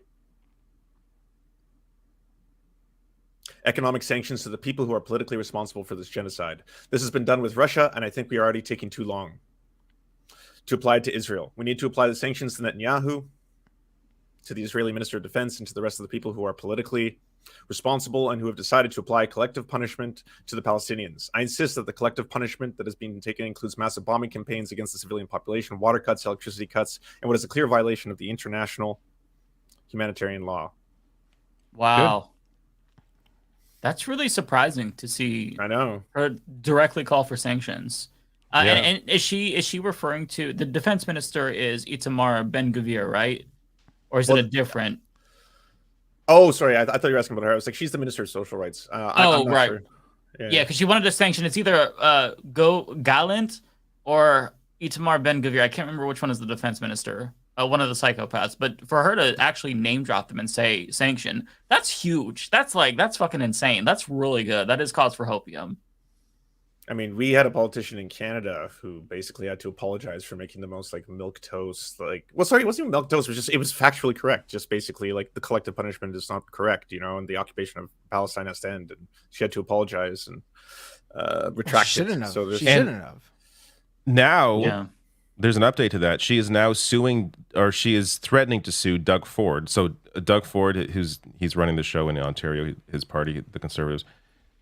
He claimed, after she made her very innocuous statement, that she was supporting Hamas. I don't want to say this word on YouTube, but Raping. I don't know. Is that a better way to do it? But supporting Hamas doing that to women and children when she did, all she did was Never just said that. call for ceasefire, mention apartheid. So she's now saying that Doug Ford either has to apologize, like written apologize publicly, or she's going to sue for defamation. And I think she has a great case. Clearly, she didn't say any of that shit, and he's now helped to kind of like turn her into this pariah for just stating basic facts. And actually, I mean, to be fair, I haven't watched his full statement, but Jagmeet Singh, the leader of the NDP, has come out recently. Right now, Trudeau is also getting heat for taking what Matt Binder, I think, has said was the best possible approach, as in we don't know yet who caused the hospital bombing. He's publicly stating that, so he's not saying that it was an Islamic Jihad. He's saying that publicly, and he's getting a lot of heat for it right now. Yeah. Who's this? Trudeau. For just saying we don't know what happened yet? For saying, we're not saying in one direction or another who's responsible. That's the correct response. That's the correct response. You would think so, but yeah. And before that, he was, up to that point, it appeared he was very just pro-Israeli government and really not questioning much. Well, I think it's becoming quite clear what's going to happen here. Like it's going to become more and more clear because it's very obvious. I mean, by the Israeli government officials' statements to media, that they are just not going to show any sort of. They're going in with no sort of care for civilians, with no concern for casualties. They are just going to go in, and we're going to see, once there are boots on the ground in there, it's going to get a lot worse. And I think the public, unfortunately, it's going to get to that point. It's going to get to that point either way, it seems like at this point. But I think that's when public opinion will really start to turn, because it's going to be brutal. It's going to be really bad. And I don't see, if unless there are conditions put on Israel where you need to stop this or this will happen, there's no reason for them to stop. Yeah. I don't know if you all wanted to move on to a different topic, not necessarily good news, but it's something that I think is really interesting and worth discussing. Cornel West apparently is taking money from Harlan Crow. Brother Harlan Crow, excuse you. He defended it. And I thought that Olaimi had a really he good also take. calls Sean Hannity brother Sean Hannity. Yeah, the brother is it's kind of. I know that's his thing, Yeah. but it's very. I think this one specifically is the worst of them all. I think this one. Yes. Yeah. For anyone who doesn't know, Harlan Crow has a fucking Nazi garden. He's got a garden of Nazi memorabilia because he just remember wants how to learn bad it about is. history. But He wants to remember how bad it is. we all have gardens of things we hate, don't we? Yeah, absolutely. To haunt us at all times. Oh my God, cockroaches everywhere. Like, what the fuck? Absolutely insane. Yeah, so I have the tweet from Cornell, and then I wanted to play Ole's response to it because I think she put it best. What happened? We lose Binder? Oh, Binder dropped out. He did not want to talk about Cornel West. Oh, someone else is getting Harlan Crow's money up there. Would be right in line. There he is. I got booted. I don't know what happened. You left because we put Harlan Crow, one of your buddies that are giving you money. Yeah. I mean, I wish he was. I would certainly accept it. Yeah, I've said that before. I was like, you can take money from terrible sources, like, big tech that pays a lot of us in ad revenue and stuff. These aren't good companies, but still talk shit about those people, right? Like, not say they're your friends or stuff. Like, if Harlan Crow's like, here's $100,000, I'm like, sweet, I'm making a fucking documentary on Harlan Crow now, Right? Yeah. Yeah. Listen, there's obviously people who, like, when they take money from someone, they obviously change their tune, and that's what we're against. But if you're going to take money from someone and still shoot your shit, not change anything, then by all means take their money. Absolutely. Well, here's I don't have it on the screen, but I'll just read you his response. As an independent candidate and a free black man, I accept donations within the limits of no PACs or corporate interest groups that have strings attached. I am unbought and unbossed, despite my deep political differences with brother Harlan Crow, who is an anti-Trump Republican. I've known him in a non-political setting for some years, and I pray for his precious family. I find it hypocritical for those who highlight his $3,300 donation to my campaign, but can't say a mumbling word about the PAC-driven $1 billion to support the genocidal attack in Gaza sponsored by their candidate. I'm fighting for truth, justice, and love onward. So that's what he said. And then I watched Ole's response, and as usual, Ole, she has a way of saying things that are just to the point and really truthful. So I'll play what Ole said. I hate to be on Cornel West's ass, but this is actually hilarious. So Cornel West took donation money for his campaign from Harlan Crow. If you don't know who Harlan Crow is, you'll know coon Clarence Thomas in the Supreme Court. Right.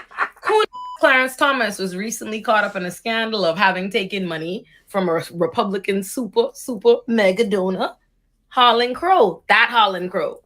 Big fucking Republican that finances coon Clarence Thomas. That Harlan Crow is who's giving him money. So now, obviously, backlash. Now let me read to y'all what Cornel West said in response. Cornel West tweeted, as an independent candidate and a free black man,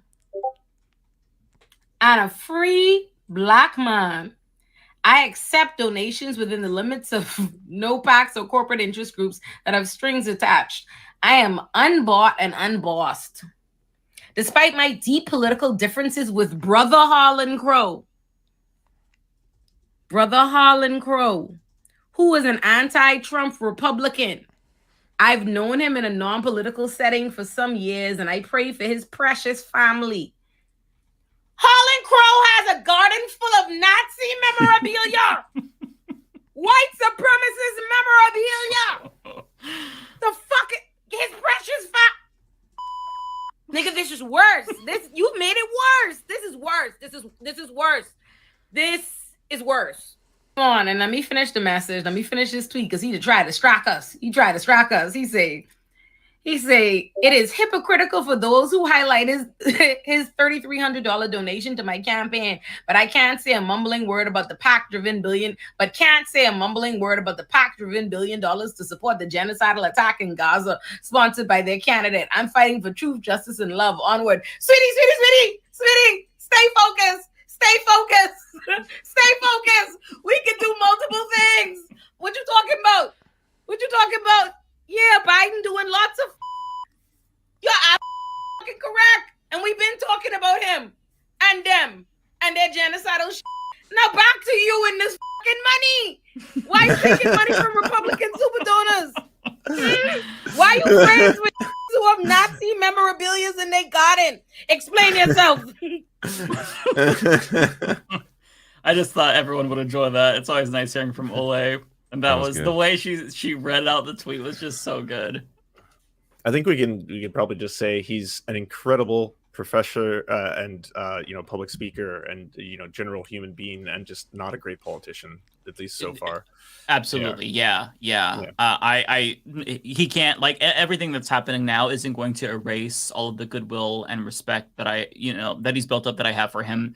But it's been really disappointing to see, this weird wishy-washy political thing that he's doing where he switches parties again and again, and now is taking right-wing money.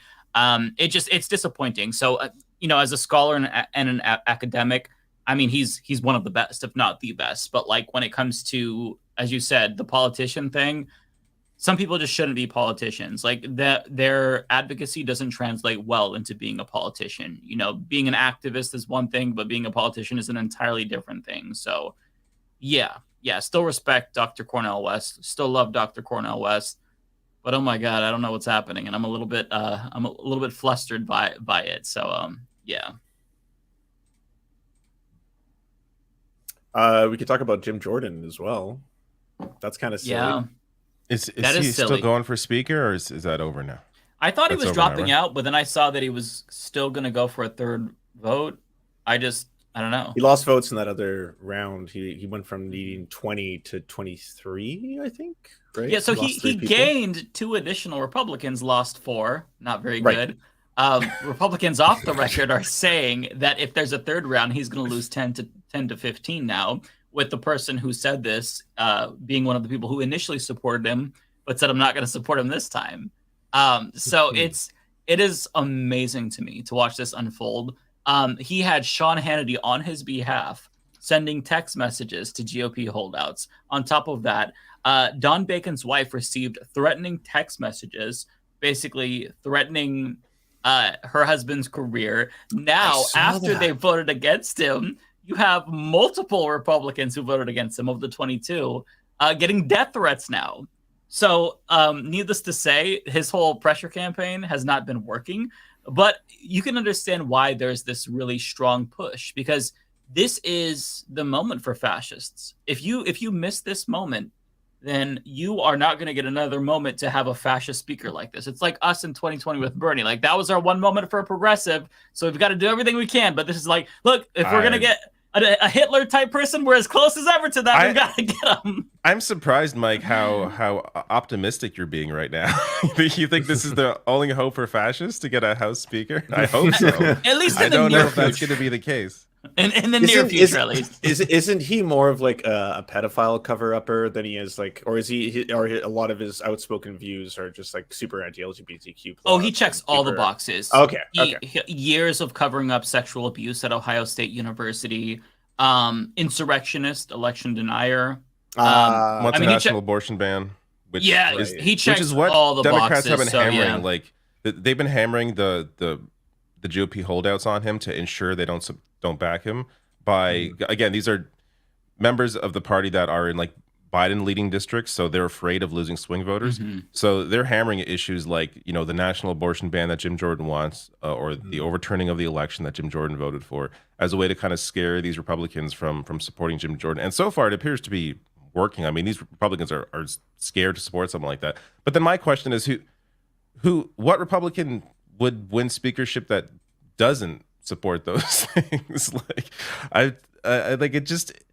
I'm not sure who do they have that would be able to get the votes from the crazies, the crazy of the crazies, which is most of the party in the House. Like who are they going to get that didn't support overturning the election, or that doesn't support a national abortion ban? Like this vote can go on forever, because I don't know who they really have that can bring their party together. Yeah, I saw George Bush was voted. George Bush. By Brad. That's you know maybe who the only him? way to get like a big name. That may be the only way for them to break this, is they have like some celebrity. Do you know who floated George W. Bush though? No. Democrat Brad Sherman. Oh, I did not know that. Okay. Yeah, as a consensus type candidate. But of course, you know, he doesn't necessarily agree with the Iraq War. But if, you know, the rules are correct and we could get somebody that will just give us, you know, up or down votes on budgets and stuff, then does George Bush want to work? I don't. I don't he think really so. want to do that? He's just an old war criminal who paints. He wants to now, paint. You know? Yeah, he wants to. He's happy wants to painting. Why would he come back for this? Yeah. I don't think he wants that. Yeah, it's like whenever Democrats say things like this, it makes me want to rip out all the hairs on my head and on my face, because it's like, he shouldn't be serving as House Speaker. He should be serving time behind bars, and you should be calling for that, dumbass. Like, it's so frustrating that a Democrat's like, George, and like, he's not asked like by a reporter, what about George Bush? He's like, he speaks this into the universe. George W. Bush, like, shut the fuck up. Oh my God, I can't take Democrats sometimes. You have to stop, liberals. Shutting the fuck up is free. Sit back, watch them destroy themselves, and shh. I love It's that there's a totally lot in line though more, with how like- they've changed his image though over the year. Like they have rehabilitated George Bush and like Thanks, look at this Ellen. reasonable man. Good job, Ellen. it's Yeah. completely in line with. I literally unironically blame I saw him Ellen on so Ellen. much. He's on Yeah. Ellen. He can't be bad It's- now. it's He was. Ellen. No, of he's course. friends He with goes to Ellen. baseball games. Yeah, he paints. He paints. Yeah. I do not pronounce it Demoquat Lanzetta. Stop. Ubu. Democrat. Gonna give me a complex. Democrat. That sounded southern almost. I'm just gonna stop saying it. That did sound southern. It did. Democrat. Well, we could just get to super chats. I mean, this is. I think that's fair. I think that's the. There's video games coming out, so. Okay, so okay, wait. I want to go to bed early today, I don't have so I can super wake chats up. because I'm trying to get this channel monetized. Thanks to everyone who's watching on YouTube.com/@MinesExplosions. By the way, you're all awesome. That'll help the hour count towards the inevitable 3,000 one day. You jumping already, Lance? Well, I'll He's stay got no for a chats. couple. I don't I'll blame stay for a him. couple. If I had no chats, I'd be No, getting the fuck out of here immediately. Yeah, but I'm also 3 hours behind you. But I just want to say we should schedule, if we do want to do this, and you are buying that game, then like, you know, is that for like the next Thursday, or do we want to do it on a Saturday? Do you want to? Oh, in terms of when we're doing that, my schedule is always super weird. We should talk offline about that. Okay, all right, fair. No, let's show people how the sausage is made. Let's have a scheduling conversation right now. Sounds like great radio.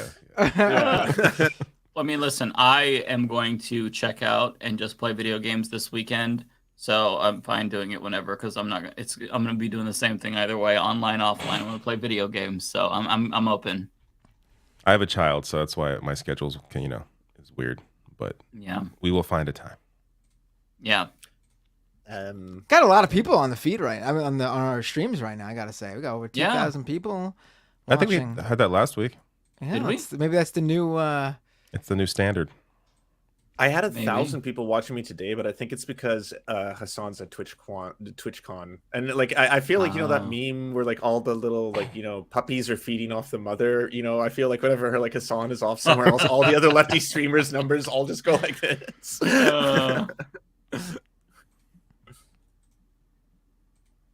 Oh, somebody says they're still working through Lies of P. Sam says this in the chat. I beat Lies of P 4 times. New game plus. Literally 4 times. 4 times. I never. How do you find games. the time? It gets easier as you go along because you get more better weapons and you upgrade. So just chopping through the process. I haven't gone back to it since I lost to the second boss. I was just like, I died once. I'm like, all right, I'm good. It's very good. I'm enjoying it, but then I started playing Cyberpunk, and holy shit. I heard the DLC and the update. Yeah. It is so. I also started. It's like one of my favorite games of all time now. Like I am stunned at how much I love the. Wow. I love Grand Theft Auto. Like I love that open world style in the city kind of game, and it's basically that, but way better. The story's amazing. The storytelling is amazing. The voice, everything. It's so like there are so many side missions that have like deep story and proper like scenes and stuff that just like a side mission you can finish the game and not even see it, but so much work went into it. It's really amazing how much work they put into that. So is there more? I've been hearing that too. Is there what? More dong. Like have they improved dong like technology? I think the dong stayed the same from memory, anyways. How are the physics of the dong, David? By the way, just the on physics that were okay. That was never my complaint. I actually enjoyed the dong physics in the original. Just on that point, is the game's not adult only, right? Like I'm just I think it's the first time where I'm like, are they allowed to show penis in video games now? Like I just realized it's rated M. It's for sure. Yeah, but M-rated games did not have that. Like this No, is they like didn't a have new dong physics, revelation not like now. this, anyway. They didn't have them at all. Like it's like now you're allowed to put this into M-rated games. I didn't know that until that you can literally customize the dick and balls in games like Baldur's Gate 3. The future is wild, friends. It is. It's about time. I waited. Yeah. I'm in support. It's all good. Exactly. Is this what you guys are doing in your spare time? You said the sausage. You wanted to see how it was made. We're making it. Customizing dick and balls in your video game avatar. I mean, listen, character creation, it takes the longest for a lot of us. Like to start a game, 2 to 3 hours. You spend 1 hour, 45 minutes on the appearance, the hair, and then, the rest 2 hours maybe on the dick and balls. So, it takes, it's very advanced. Anyways, here's our first chat. Who's this for? We have Goblin Friend. Let's see. Oh wait, let me. That is for me. Goblin Friend. $5 Canadian. Hey, been busy studying / being poor. News is bleak, so no FMK. Just want to say hi plus F apartheid, M a free Palestine, and K colonization. Love you to all. That's beautifully put. Yeah, thank you, Goblin Friend. Always nice to hear from you. Love you as well. Rick Robin Kanan with 125 rupees, I think. I don't know. Problem is rupees, that would be India, right?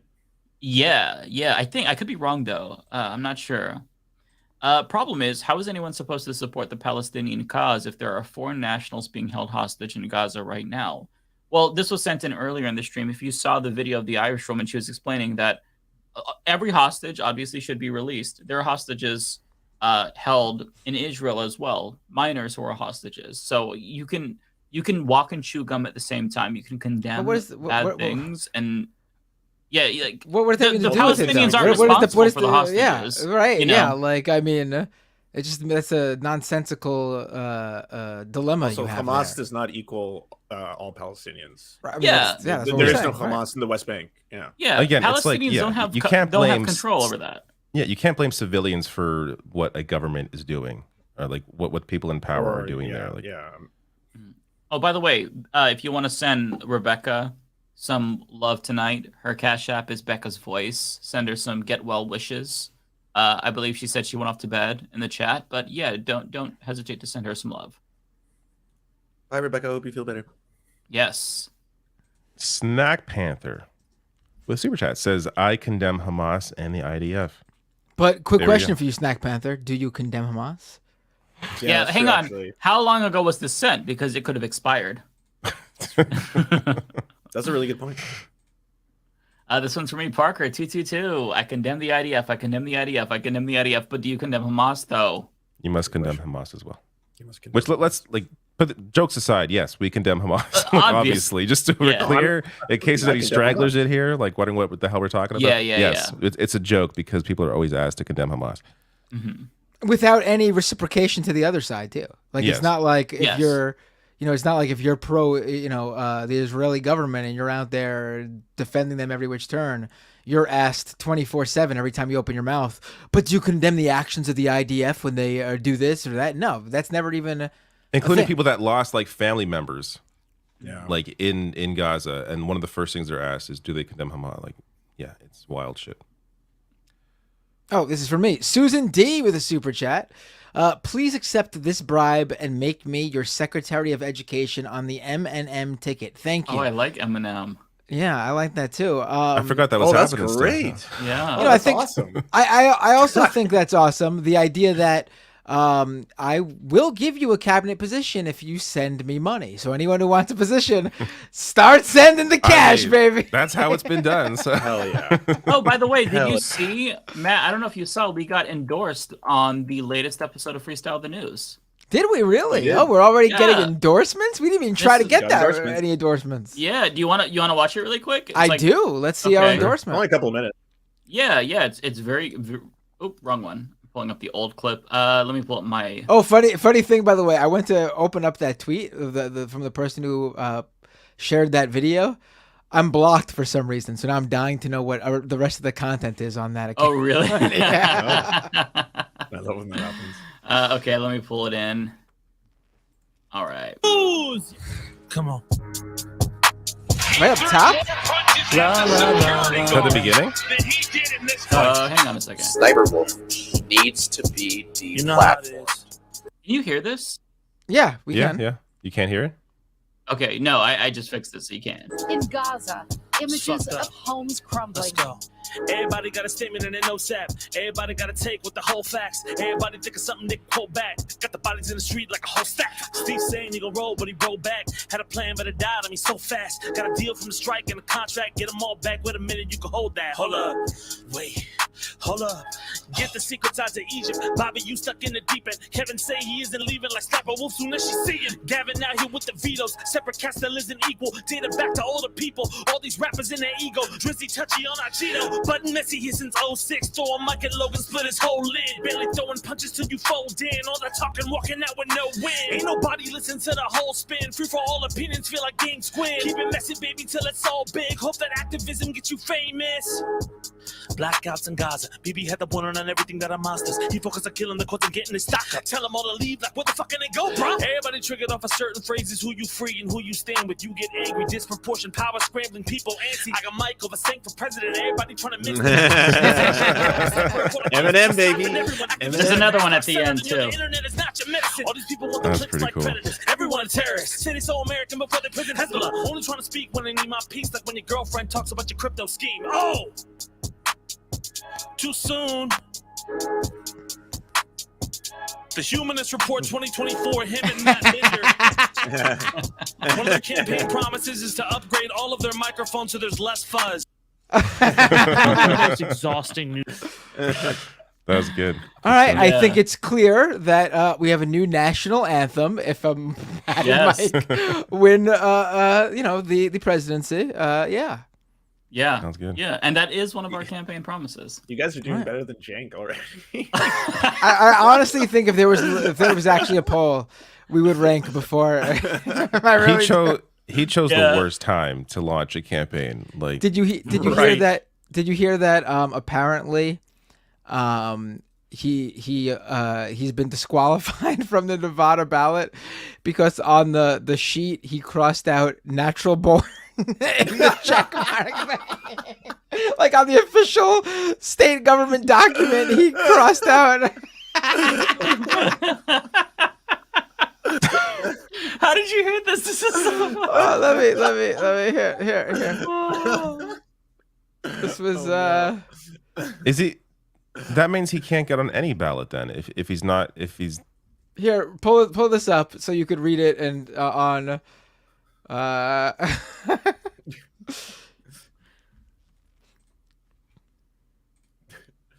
Is this the shortest campaign in history? Oh, it's a whole article. No, but they disqualified him because he altered the form. Right. Oh.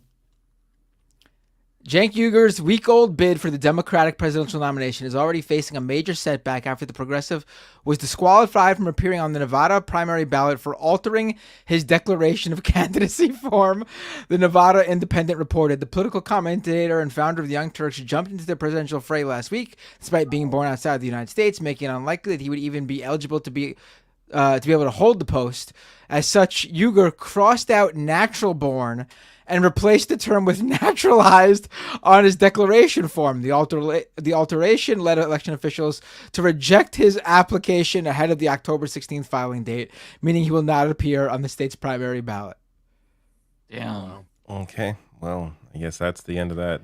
I mean, why didn't he just why alter it? Just if your whole if like just put it through and see what happens instead of just automatically disqualifying yourself. Do it without checkmarking. Yeah, he's too honest. Well, could you be like, I don't know, get in trouble, like face any charges for lying on a government form when you're filling out a federal form? Yeah, so you probably can't legally. But you also are not supposed to alter them. That's not a crime, though. Say, well, then why not just Well, then they not check reject it off it. at all? Like just like imagine going to pay they probably reject it. Like imagine going to pay like a ticket and just altering. I feel like it's more of like a $50 ticket than a $200 ticket. It's gonna scratch that out. I hope we didn't lose money in the like if you had to get. I assume there's money involved for that, right? To have to be on the ballot, so Oh, I'm sure you have to pay to file for sure. Is he gonna get that back? Look. Are you concerned about the $50 or whatever it was, David? From I don't think it's. I think isn't it like thousands? I don't know. I don't know. Whatever it is, I'm sure he's fine.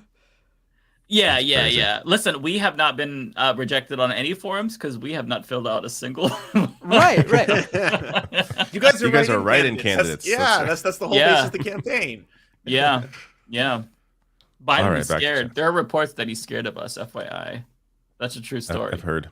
Yeah. Virginia Murrell says Jim Jordan is giving it the old college try again tomorrow. Oh God! So I haven't looked.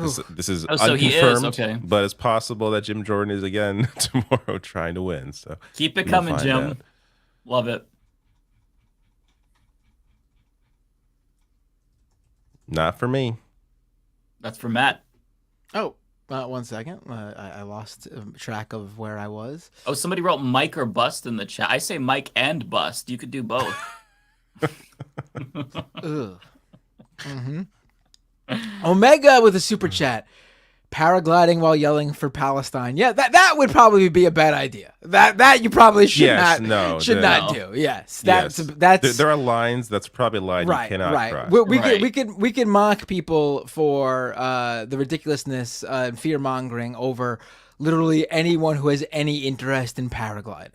But just openly making that connection, yeah, you don't not want a good to idea. Something like that. Yeah, I don't approve of that. Right? No. Mm-hmm. Super chat from Archangel. Matt, what happened to Brandon on the fun hour of the Emma Jari report? Haven't seen him for a while. He was on today. Me, Brandon, and well, last week I wasn't even on last week because Sam was at his Torts convention in Vegas where he streamed from. But he might have missed one or two before that, correct? But he was there today. We still need to bring him on. Yes, we do. But he's in Europe right now, so it's going to be difficult to have him on at this time. Yeah. Lee with $5. The saddest part of this whole tragedy is that 80 to 85% of the victims in Gaza will be women and girls. I wish the faux feminist crowd would speak up. Yeah, I'm with you, Lee. It would be really nice if the people who purport to care about human rights and women and children speak up, but unfortunately, they are blinded by the media and their sphere of influence, so to speak. So yeah, I'm with you though. I've not seen any of the pro-life crowd talking about the 50,000 pregnant women in Gaza. There's been zero mention of that. Yeah, very telling. Yeah. They don't. God, yeah, they don't give a shit. Yeah, definitely not. Social Lust with $4.99. Bassem Youssef is my new favorite comedian. He's amazing. I watched David's video on that, and then I went and watched the full thing. He is brilliant. 33 minutes, best 33 minutes of coverage on this. Now. Yeah. I call it like. There are too many. I covered like the first half. There's too much goodness out of that I'm just like watch the rest of the interview. Like I can't cover the whole thing. It's too good. Yeah, it's all of it is worthy of watching for sure. For me, Pinkerbell with a membership super chat. Supporting Israel shows a fundamental flaw in a person's understanding of power. I expect better from progressives. Disappointing from Fetterman. I mean, he could at the very least just want a ceasefire. You don't even have to say. Yeah. We're not expecting him to come. I mean, we're not expecting him to come out and be like, "I'm, free Palestine against Netanyahu's regime." No, I mean that would be nice, obviously, but he's just refusing to even call for a ceasefire. I mean, the exact opposite. Yeah. He's attacking people who are calling for a ceasefire. Yeah, you don't have to be this inflammatory. He could have put out a milquetoast statement that a lot of other Democrats are putting out. But instead, he chose to stoke the flames and say, now is not the time for a ceasefire. That is unforgivable. So I hope he gets primaried by a progressive. But odds are, even if that happens, he'd still win because he's taking AIPAC money. And when you have AIPAC money, you have a lot of money. So Palestinians don't have that lobbying power. Israel does. It's why you see a lot of policies, with regard to terrible foreign policy. But yeah. Bender. That was for me. I'm sorry. I'm really can't find my. Here we go. Renee with a super chat. Was that a hashish joke, Matapacos? Probably wasn't, but I have no idea what you're talking about anyway. Is that Renee or is that Thomas Jerome Newton? That's actually Renee. Okay. But he goes by Thomas Jerome Newton as his username. Don't ask me why. I don't even know why. All right, just want to make sure you got the right name. This for me, yes. Snack Panther, thank you for the super chat. Says, what are we seeing? What we are seeing is years of manufacturing consent on behalf of Israel via corporate media brainwashing. # Free Palestine. It's definitely a big piece of it. I also think just it's not just the media. It's just the politicians as well. Like when you see every Western-backed power, the UK or every Western power, the UK, Canada, Europe, the US, all in unison, and there's not much dissent there, it's going to make most people think, well, like, I guess the right position is to just blindly support the Israeli government and not question anything. And that has just led to a lot of people, especially people that are not online, or not even online, but people that are not willing to, challenge their preconceived notions. They're going to stay thinking the way they think. Tokyo Hans gifting me 5 memberships. Thank you so much, Tokyo Hans. And then Renee with another super chat. Okay, kids, look up the Leahy and Abraham and Stern. All right, I will. I don't know what that is.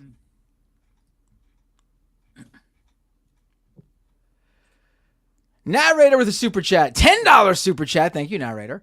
Biden has said that if there were no Israel, we would have to create one. Mm-hmm. Israel is a Western imperialist project to ensure a nuclear-armed military position in the Middle East. I mean, that kind of gives the game away, right? Right. Yeah. You know what's funny? Fun fact about Biden. If you Google Biden apartheid, back in the day, he was grilling the Secretary of State for Ronald Reagan over South African apartheid. Passionate, to the point, factual. And so now, good. Yeah, he was on the right side of history, flipped in the future to be on the wrong side of history on this. Although, to be fair, I don't know what his stance was back then as well. But yeah, it's wild to see that coming from Biden, because he was on the wrong side of history on a lot of issues. The crime bill, student debt, the war in Iraq. The war in Iraq, he played a significant role there. Yeah, so I was shocked to see that, because he somehow got it right on apartheid, which I would not have expected from him.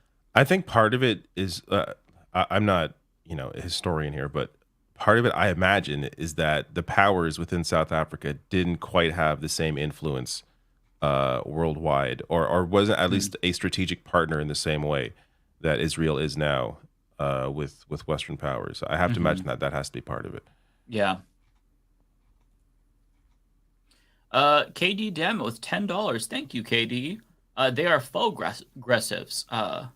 Progressive only on the top layer. Anna Jenk door celebrities don't live the life they can put it away and go to what's popular. POCs and LGBTQ plus people don't have that option. Yeah. I mean, I wouldn't put Anna and Jenk in this particular category, because from what I've seen, their coverage has been good. They've always been solid on this. Yeah, so I wouldn't characterize them. But certainly in a lot of these issues, if the progressive is kind of like saying something that seems off, odds are, like, not to sound liberal, but it's true, like it's privilege. Like, it comes from a place where they don't have to worry about it, or they can kind of like turn off the worry because it doesn't affect them. This is the whole NIMBY situation. Not in my backyard. Like, you care about poor people and you want affordable housing, but when they start building it in your neck of the woods, then it's like, ooh, I don't want to see that though. So I wouldn't attribute this to Anna and Jenk for sure. I think their hands are clean here, at least as far as I know. Brian B with a super chat. I hope Joe talked about corn pop tonight. Maybe he did. I don't know. I didn't watch it.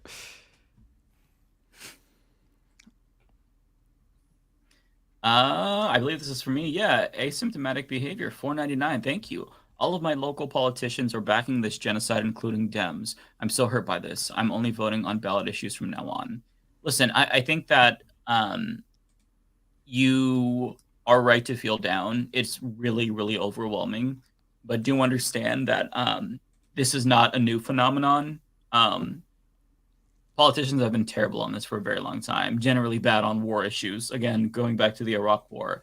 Don't sit out these elections.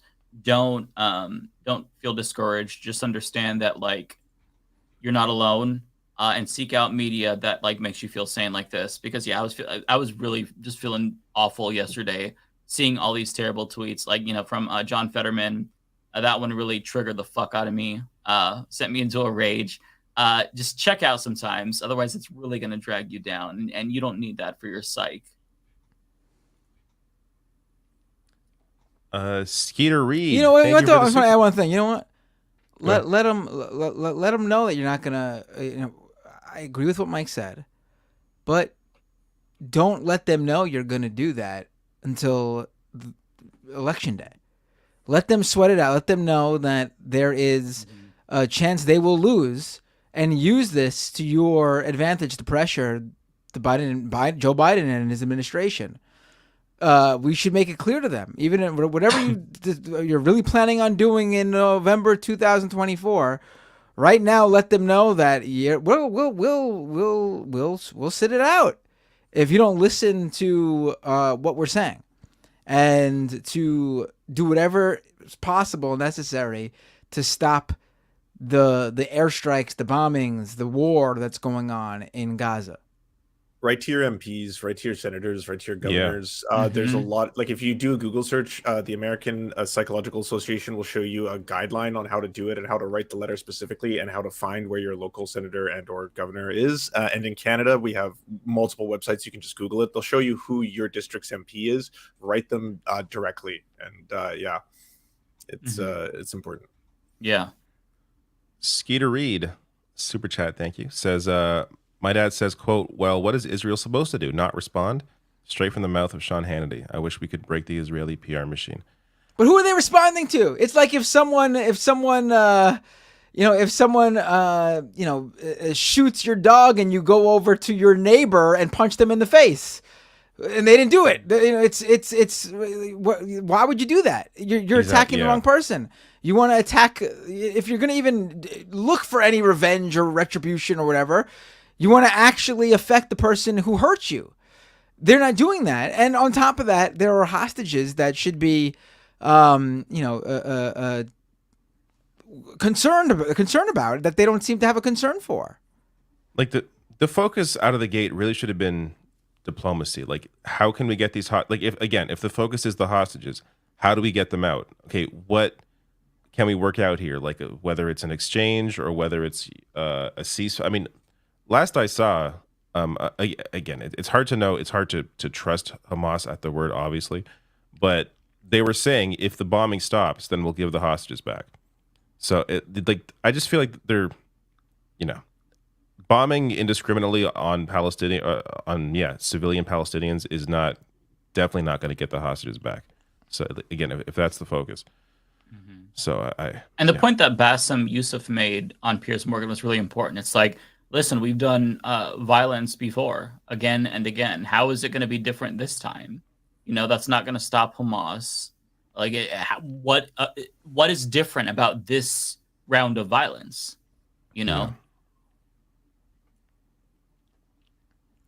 Tokyo Hans with a super chat. Whether it was an Israeli missile or Hamas missile is irrelevant. If Israel wasn't committing this apartheid, that missile wouldn't have been launched. If there was no apartheid, there would be no Hamas. I mean, that's sort of like you can't have this conversation about any of this without pointing out that, I mean, Israel has directly created the situation where Hamas is in power. We've heard it from Netanyahu's mouth himself.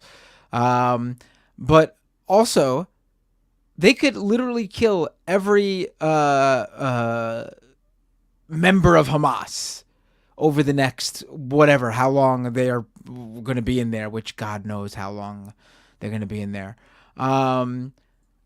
But if the situation remains, there will always be a Hamas. Might be under a different name. It might be a different group. It'll obviously be comprised of completely different people.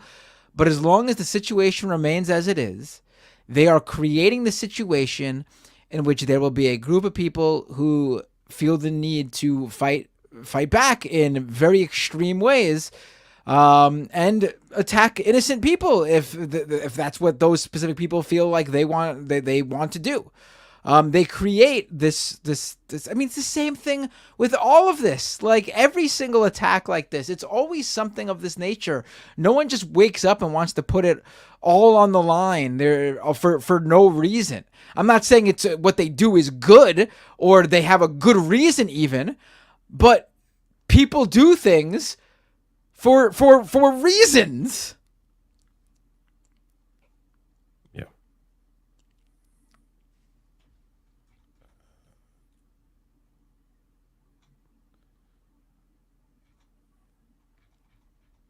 This for you? Oh, is this from me?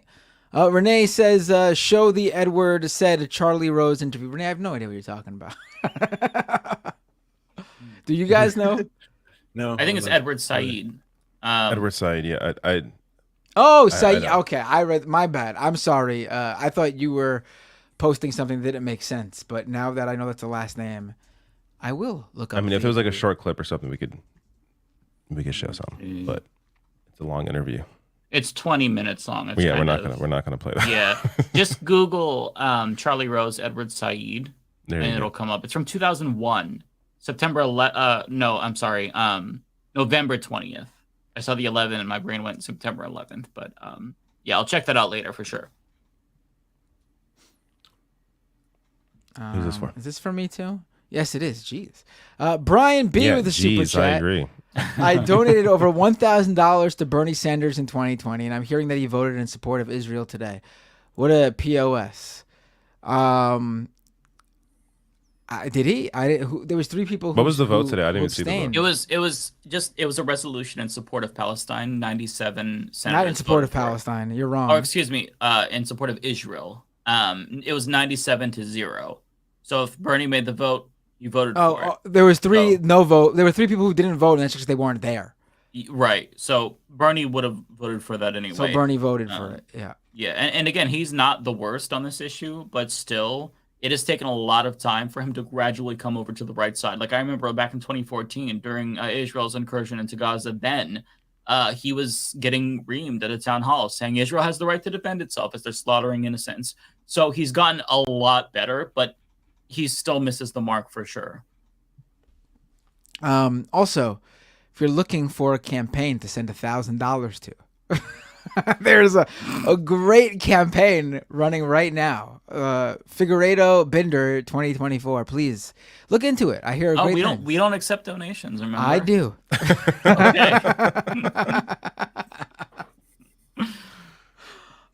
Tokyo Hans with a super chat. Never have heroes unless it is Matt or Pelosi. I agree. Those are the 2 people.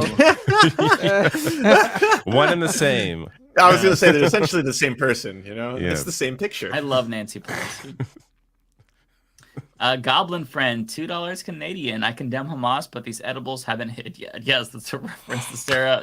I was going to say Sarah Palin, but Sarah Silverman's dumbass. Might as well be Sarah Palin in this issue. I don't know. Oh, absolutely. Hey, Sarah, if you're watching this, which you're not, but if you're watching this, you're being ridiculous. That's an old throwback. I wonder how many people will get that. Oh yeah, I do remember that now. Remember that that? was about supporting Hillary or something after the primary. It was the booze or about supporting Biden during the DNC convention after they rigged it against Bernie. She responded to the booze next to Al Franken saying, "You're being ridiculous, Bernie bros," or some shit like that. Yeah. And she supported Bernie. She's she's like, she was a Democratic Socialist. Yeah. She Stop crying after that this they rigged conflict it. began, she left the party.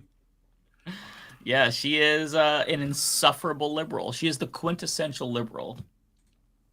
Snack Panther, super chat. I'm going to bow out as well, by the way. Good night. You take care, Lance. Keep on keeping, everyone. Let's sausage out when we're playing the video game. Send me your Twitch. Yes. Raid me. I'm on YouTube on youtube.com/@mindexplosions. Thank you You're all not for you're not on watching. Twitch? Unless I can raid you through YouTube. Do they have that? No, I don't they think- should I don't think have they do that, have. though. I can't They believe really they haven't need done that. yet. Yeah. Oh, all right. Yeah, take it easy, fam. I'll see you next You take Thursday. care. If not sooner. Oh, that's why I have so many people watching me on Twitch. I was wondering where all these Twitch viewers were coming from, and I was like, wow, between me and Lance, a lot of people watching us on Twitch today. And now I found out that Lance isn't there. I haven't Too checked my close. Twitch. Too close. Oh my God. Back it Oh up. my Back God. it up. There we go. Oh my God. Snack Panther, thank you for the super chat. It says, you guys noticed all the pro-Israeli commercials. I have YouTube Premium, so luckily I don't have to see any of those. No, I've seen them. Yeah, they're for how all much over I the- watch YouTube, it's definitely worth it. But you've seen them, yeah. Yeah. Terrible, I'm guessing. I mean, yeah. Okay. All YouTube commercials are the most insufferable commercials imaginable. So I would imagine they're bad. Yeah. Yeah. Colleen says ad block, but they're fighting ad block right now. So it's tricky. For me. Angela, thank you for your super chat. It says, call to action for Canadians. David and Lance, please shout out counter protests against trans hate organized by Facebook by 1 million voices for inclusion. We need everyone to come out, especially small towns. All right, there you go. Does it say when it is? I guess so. Look up 1 Million Voices for Inclusion on Facebook, and you will find that. Kuya Diamond with $9.99. Thank you. Hopefully I said your name right. I'm sure I did not, but I appreciate the super chat. Picking up Super Mario Wonder tonight. Hell yeah. Wondering if you saw Channel 5's relaunch. I don't excuse the allegations against Andrew, but I still value his coverage, and C5 usually focuses on people and not him. I have not seen his relaunch. I did not know that he relaunched. I personally would like to see like weren't the allegations really really bad? They were very bad. I would like to see what he's done since to hold himself accountable before I watch it. I probably just wouldn't feel comfortable watching it personally. If you're able to separate that, then Yeah, I don't think you really can. I mean, just because it's not focused on him, it doesn't mean like not watching it doesn't. For me, it's just hard for me to support. Yeah, it's hard to support. It's hard to support him now, knowing what I know. I just can't like unsee it. So I would like to know what he has done. Not a big Roman Polanski film, and it's not like he puts himself. I'm not a big Roman Polanski fan, and it's not like he's putting himself in his film. So I can enjoy a good Polanski directed movie, right? I mean, it's the same sort of thought process there, right? I mean, yeah. I'm just tired of supporting Batman. I mean, I don't know what the I don't remember what the allegations were, and I don't know if they were anywhere near as bad as Polanski. But I mean, I recall them being they were rape. We can't say that on YouTube. Like sex pest, coercing women. I don't have I don't have enough time in the day already for things I want to do. For me to go out of my way to watch someone I don't really care to watch would be right. an even greater waste of my time. Yeah. So, no. Andrew S. Also, thank you for becoming a member. $2. David Dole charity tattoo stream. Yeah. Let's do it. Let's right on his forehead too. Yeah, let's get a leftist mafia tattoo on David.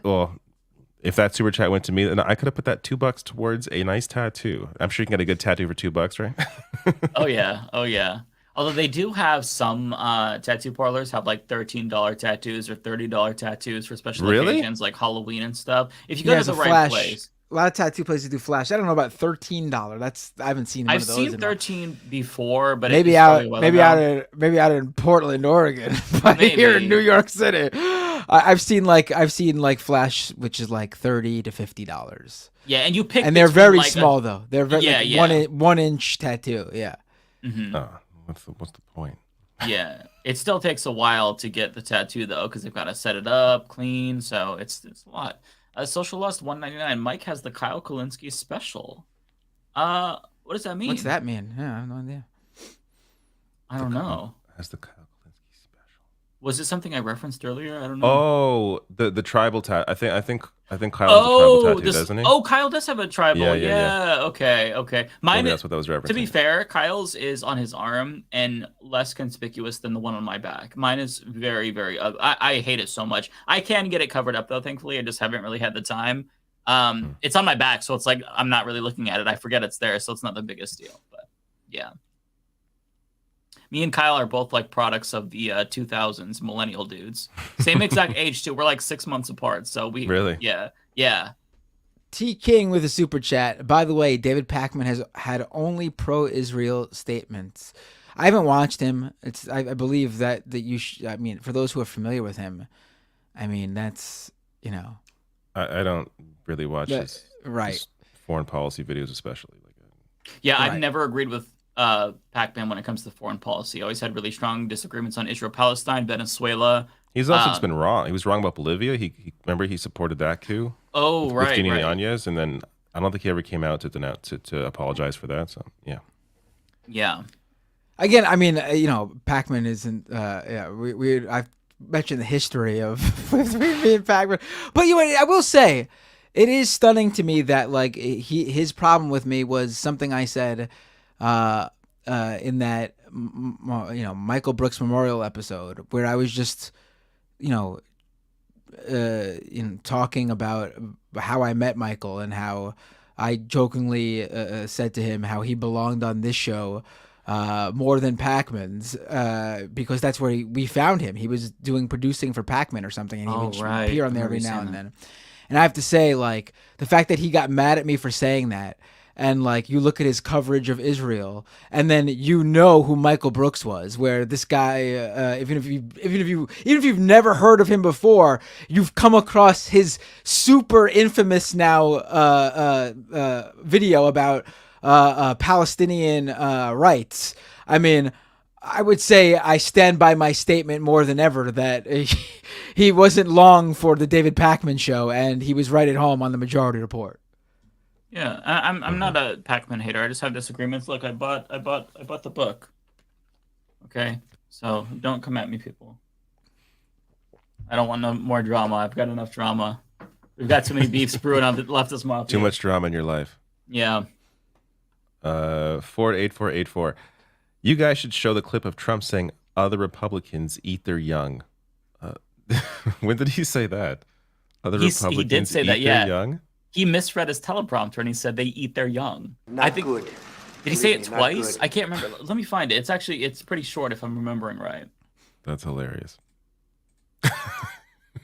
Just got raided by the Overluck. Thank you so much for the raid, Overluck. Hey, Overluck Raiders. We're just reading some super chats on Leftist Mafia here. Finishing up the stream, but stick around. The super chat part is fun. And when I say finishing up, I mean we might be here for another hour. No, I will make sure. You may be. I may be here for another hour. We'll see how long these super chats take. Okay, I found the video. Let me pull that up. Speak of the devil. David Pakman shared it. Let's watch it. Oh, wait. It's not up. I didn't bring it in yet. Hang on 1 second. Okay. Whoa. They eat their young. Terrible statement, but it's true.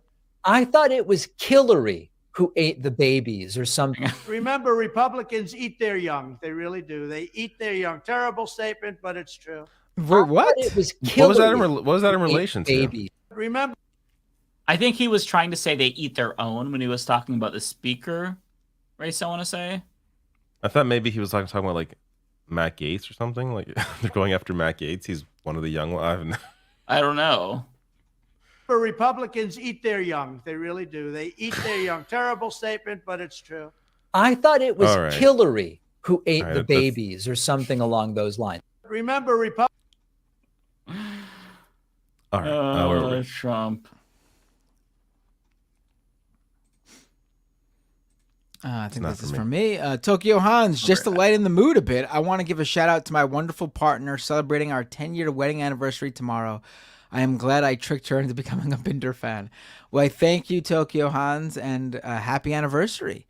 Congratulations. 10 years. Nothing to, what's the phrase? Nothing to snuff at? What is it again? Nothing to write home about? No, that's if it's not a big deal. I forgot. It's too late. I've said this saying before, but I can't think right now. Congratulations. That's my point.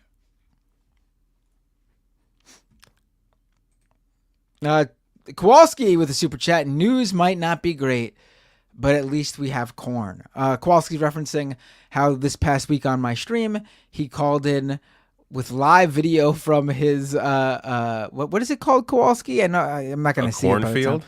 He was in his cornfield, but he was in the tractor, and it was like shooting the kernels into the back of the, like automatically shooting all the corn kernels into the back of the truck. It was crazy. The combine harvester. I think that's what it was. Right. Thank you. Sweet. Oh, is this for me too? Wanda MV with a super chat. Please consider supporting World Central Kitchen and Doctors Without Borders. They are doing God's work on the ground in Gaza. Absolutely, folks. In all seriousness, do look into helping out if you can, obviously. Organizations that are on the ground there who can directly help people who are hurt, injured, provide medical care, food, water, any sort of assistance they're going to need, because it's I don't know what's going to happen and how long it's going to happen for, but it's not looking good. Yeah, even if the war were to be over, or I should say the incursion into Gaza were to be over tomorrow, it's still going to be a massive humanitarian disaster. So yeah, There are a lot of people who have nowhere to go. Like their homes are gone. They're just there's nothing. Yeah. Barb LC, thank you for your super chat. Says, do you all think this whole situation is giving more coverage of the general situation in Palestine than they have had in a long time or ever? I mean, absolutely. That's undeniable. I think it's getting a lot of people to, media generally, but also just I think people are becoming more aware of it because of that. So, yeah.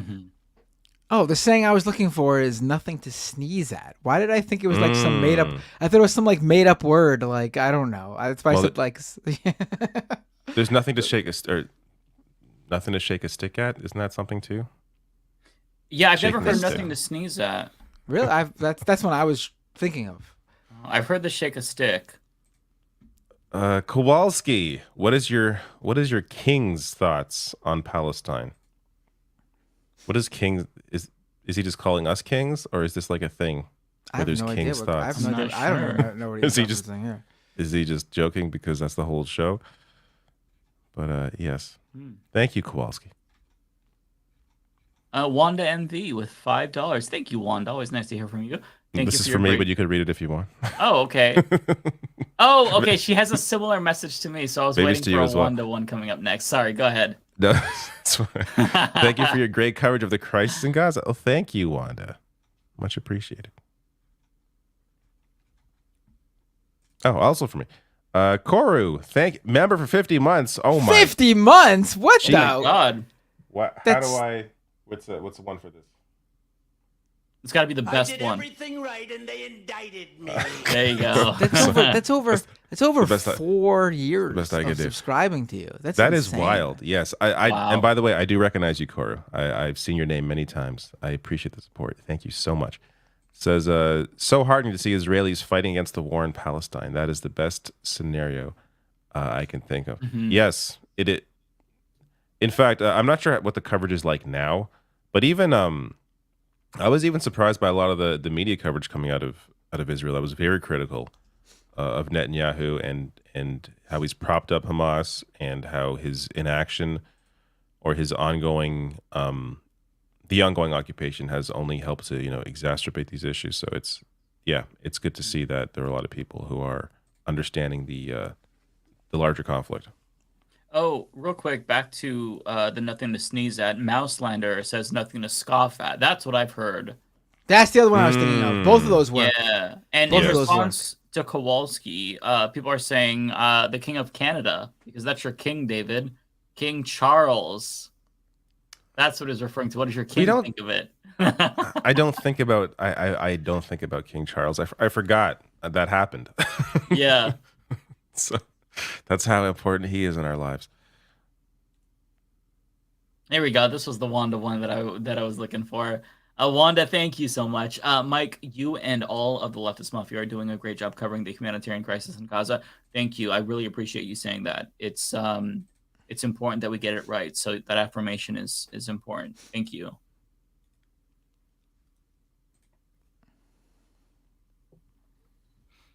I lost my place, so this might be for me. Yes, it is. Mark O'Brien, $9.99 super chat. Thank you so much. Says, I'll be meeting with my Congressman Jerry Connolly of Fairfax / Northern Virginia area in person soon to express my concern for Palestinians. Any advice on what I should say or important points I should make? Man, it's a big. There's just like so. I don't know what's pressure. What's a quick and easy way to explain the situation, or like? Honestly, I don't know how I would approach that. Yeah, compared to the Iraq War, Palestinians are not Hamas. Those are the really main things. Yeah, I feel like hitting like basic points, basic breakdowns, like even just saying like this is apartheid. Even that I think is too much. Like it's got to be sort of a. Then again, he understands. Jerry Connolly knows. He was around. I'm not for even apartheid. Sure. Yeah, he understands the situation. So it's more about emphasizing how important the issue is. I would bring up all the human rights organizations. Yeah. That including, human rights experts at the UN that have correctly described the atrocities going on, the ongoing occupation, the apartheid. Human Rights Watch, Israel-based B'Tselem is a human rights organization that is also express their concern about Israel. Amnesty International. There's a lot you can pull from there, because I think that sort of gives validity to the argument for people who are in power, is bring up the large organizations that are very concerned about what the Israeli government has been doing. Yeah, and trust yourself, Mark. I think you've got this. Yeah. Kowalski with 199. Thank you. My neighbor is really into Wolfenstein villains. Interesting.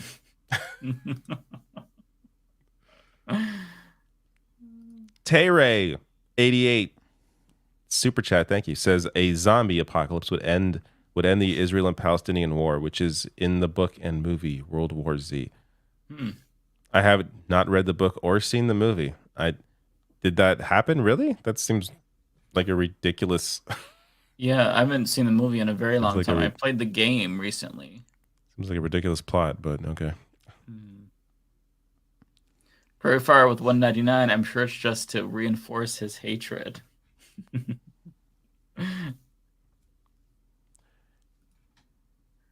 Jay Cass with $5. Regarding your presidential run, if you install a policy of an elderly fight club, then you have my vote and an endorsement. Are you trying to suggest that I would condone elder abuse or elderly abusing each other? I would never, Jay Cass. I would never speak ill of the elderly. It would be an elderly fight club, but it would be Mike fighting the elderly. Specifically, like demons and ghouls, like JCast $5, thank you, says, do y'all think that the Harlan Crow donation is a ploy similar to how the right propped up RFK to siphon away potential votes from? I mean, we got to. I mean, Harlan Crow didn't donate to. It's three. Cornel West because he supports his policies or something. No, it obviously was to prop up a third party candidate who could hurt Joe Biden. And at the same time, probably create some sort of what we're seeing now. To me, it sounds like they know each other. Like that's the Cornel West, like $3,000. It's $3,000. That's like 3,300. That's the max. That's not going to do a whole lot, really. Yeah. Oh, on top of that, there were more things that came out that like Cornel West campaign had paid Nick Brana like thousands of dollars for something after he had left the People's Party. So there's a lot. Like there's so much that I would not have expected from Cornel West's campaign, and it's all really distracting from whatever message he wants to get out, which is unfortunate. Kowalski, excuse me, says Jimmy Carter, bad president, probably a good man. True. I was not alive for his presidency, so I do not know all that much about him as president, but he is definitely a good man. I think this is for me. Jay Cass with a super chat. As a VP candidate with Mike, will y'all imply rules similar to the Saw movies for Congress and get a real life Jigsaw to moderate said rules? I don't remember what the rules are in the Saw movies, so I don't know. It's usually like if you want to survive, then you've got to cut open your own stomach and get the key out to unlock. Right, stuff like that. I mean? Really, is that what you're asking for? Yeah. I mean, look, I'm open to it depending on the member of Congress. So, I'm glad I've never seen the Saw movies and never. It's not my thing at all. The first Saw movie is really good. The first Saw. They are good. Yeah. It would be me closing my eyes the entire. Like I'm not gonna. There's no point watching it. Yeah, if you have a queasy stomach, it's bad. I don't know that I can watch it now. I just don't enjoy it. Like it's like I can see it, but I'm not enjoying it. Why do I want to look at this? It's just I don't. Honestly, it gets to like if I remember because I watched like Saw 1 through 4. Like I was really into them when I was younger. It gets to the point where they're just so ridiculous. Like the way that they're killing people is like, shut up, like shut the fuck up, like how stupid. So where it's just like enjoyable in that sense. But I hear that they're more serious in like the newer one. I've kind of checked out a long time ago. I'm much more queasy nowadays, so I can't see all the gore as much. Yeah, I don't know. It's not my thing. Is this for you, Mike? No. What was that? It's not for me. I will not acknowledge. Okay. It says Democrat. We'll go to the next one. I thought Thank you, J-Cass, for whoever that is for. I will not play into your games, J-Cass. This is for me. I'm like, who's Troy Clark giving this generous donation to with no chat at all?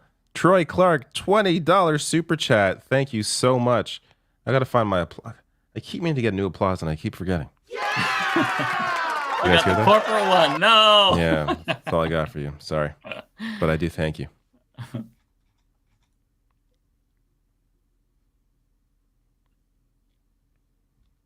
For Resto with the super chat, shout out to the cowards on relatively political Facebook groups who shut down the comment section of any post if people start discussing Israel. I'm not in political groups on Facebook. Oh my God, I would never. Why would you waste your time? Yeah, Going on Facebook and talking politics is like the worst thing you could do. No, thank you. Never. That sounds terrible for your brain, your heart, your body, especially your mind, strangers. your body, your soul. I've lost so many friends on Facebook, like IRL friends, just learning about their politics. Just don't go on Facebook. I'm guessing this is from me. Mikey with a super chat. Matt, have you spoken about Stizza and leftover crack to the people? I have. I've mentioned it a few times. How there's been allegations against Stizza from his ex-wife about abuse. I even made a sort of just a visual. I don't know, to just not wear their shirts for quite a while. But then I just came to the conclusion that I'm running out of shirts to wear, and I already bought them, so it's not like I'm giving him any money. It's not like the band exists and is playing anymore, so it's not like I'm promoting them either. It is what it is. There's a lot of crappy people who do crappy things. I would not give... there was Anti-Flag as well. Broke up because of RAPE allegations against the singer. So I mean, a lot of people do terrible things. You have to, I guess, decide where you draw the line and what you do to deal with that in terms of what you'll stop consuming or doing. I mean, I guess if you already own something of theirs, you're not giving them any more money. It's not like, it's doing anything.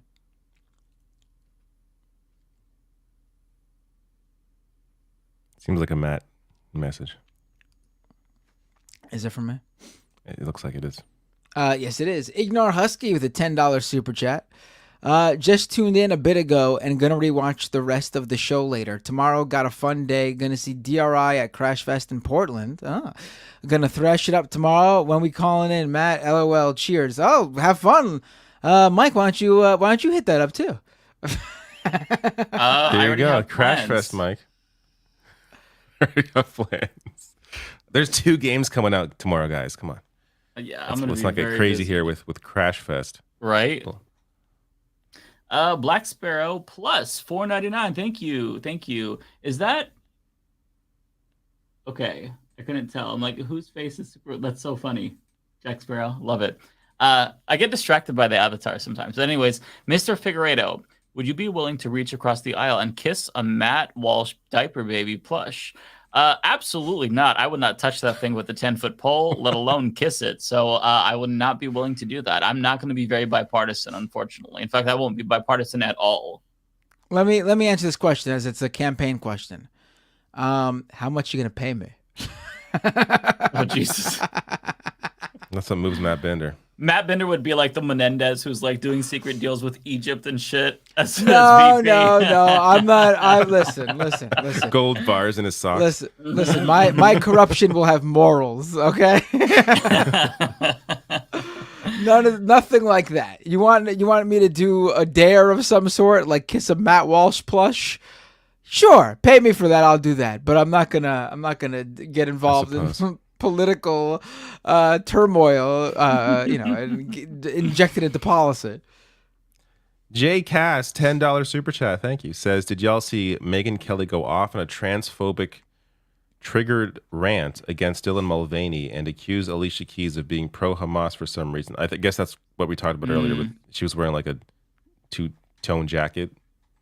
Yes. Saw it on Brittany Page's channel. Highly recommended. Okay. I feel like I've had my fill of transphobic rants. Don't really. I don't really. She's I'm gone not on really like eager to see them. Yeah, she's gone on multiple anti-Dylan Mulvaney transphobic I'm sure, rants yeah. at this point. I also find her kind of boring, and she's just very. I don't know. She's a has-been. She's not interesting. Yeah, exactly. I mean, like, think about this. Like, does what's she the have other power? one? Like, if she has power, that's one thing. I don't think she has much power. Yeah, Thomas Loren. I mean, she is a has-been. So, like, think about how far removed Megyn Kelly is, who's behind Tommy Loren from relevance. Did you call her Thomas Loren? What did I say? Because I was thinking, who's Thomas Loren? Yeah, I was thinking the same thing too. I was like, Did I really Loren. say? Yeah, you said Thomas Loren. Thomas Loren. I was like, what?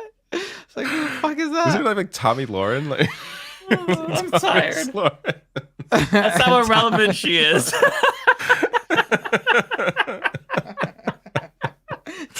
Sounds like video on her sounds should be like a Thomas clothing Lauren. designer. Like, check out the latest Thomas I'm like, Loren. Is that Ralph Lauren's like sister, like or brother? Who is that? Like, Thomas Loren. I'm gonna just start misgendering every right wing political figure. Okay.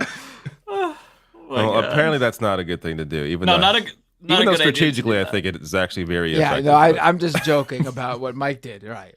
I obviously am Oh not my gonna God. do that. Ray Russell with $20. My God, that is very generous. Thank you, Ray. Started the stream a little late, but have you guys seen the Daily Wire / Brett Cooper Snow White trailer? I can't imagine having that kind of money to burn. Wait, I what? Are you kidding me? I've Did they really seen do a screenshot. a movie? Can we watch? Wait, Let me is it like check. a fake trailer? Like, what is it? No, it's a real movie. They launched a kids streaming service, and then they're also doing Snow White live action with Brett Cooper. Oh my Well, to God. be fair, she is definitely an actress. I mean, you could see in her goddamn YouTube videos how much of an actress she is. So the casting makes sense since they already have her on staff. Oh, it's a Just teaser. might as well throw her in a movie as well. Oh no, it's not copyrighted. It's their own shit. So let me bring it in. Well, it's like a teaser. It should be fine. Yeah, because I don't know if they have copy or content ID, I should say. Is it what channel is it on? Well, whatever. We'll just Where? let's just look at a bit of it. I assume it's. Oh, let me take this chat off the screen if I can find it. Can you all see it on the screen that I share? Yeah, okay. Oh, 50 seconds. Okay, yeah. Let's see what this is. Let me just. Okay. Oh, I saw the screenshot. I don't know what the hell it was. Oh Wait, my this is god! all it is? It's just kind of a teaser coming soon. Go Is to this a go to- joke? Go to the beginning again.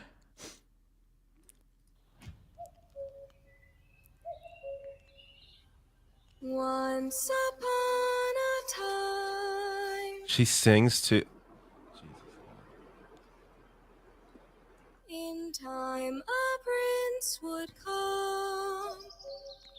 I tell you something. It's already looking like a porn parody.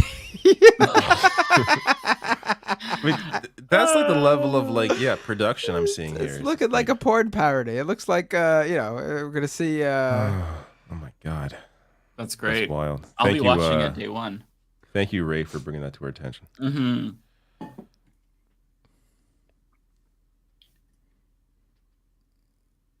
One of you.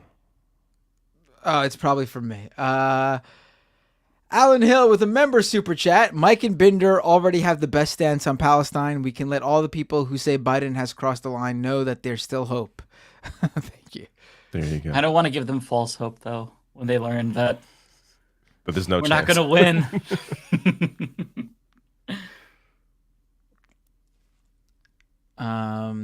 T-Types with a super chat. Check the Onion's post about the hospital bombing. They're still making good jokes amid the tragedy. Onion has been on fire. I They've been saw really it. good. They've been really good. Mm-hmm. Let me bring it up. It's really good. If you, have you Also, guys I'm seen looking it? forward to that Snow White movie where Brett Cooper is about to bite the apple, and then she turns to the camera and promotes like don't forget to gunsandammo.com. If you want fresh she's the fruit master at at your door. she's the master at the ad segue. I hope Ben Shapiro's the prince in this because it looked like he's kissing himself since they look identical in that scene. That'd be so funny. I'm gonna watch it for sure. Israeli military reports it was you, the reader, who blew up the hospital. Wait, they've had some really good headlines. Go through it. There's been even better. I thought even better ones. I get this off the screen. Yeah. Go to their. They've had some really good ones. Where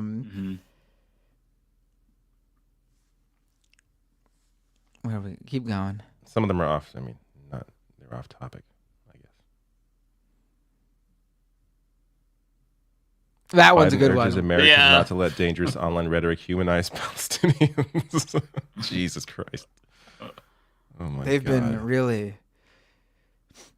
They've been all. They never miss. Wait, well, so horny for this. Tweet's official Israeli Twitter account with a picture of dead civilians. Oh my God. Oh my God.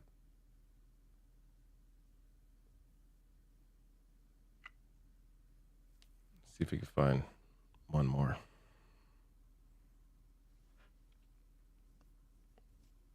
I saw this. I laughed at this. First date going really well. Man who thinks man who hasn't stopped talking yet.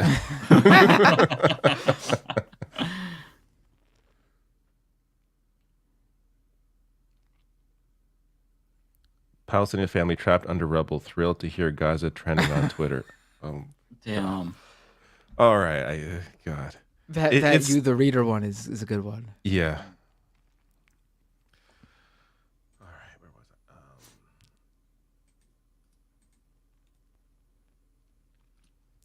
it? Nicholas, $10 super chat. Thank you. Says, how do I maintain hope in humanity right now? My heart feels crushed. I mean, we discussed a bit during the show that there is a big outpouring of support for, all civilians. But Palestinians and fight against the occupation, and I mean, you saw the protest at the Capitol. Like there are maintain hope, knowing, or looking at the polling that we showed as well. You can maintain hope knowing that the majority of people in the world aren't crazy. It's just when you're online all the time, or always glued to the news, it can make it gives you a certain perception of society that isn't necessarily accurate. Mm-hmm.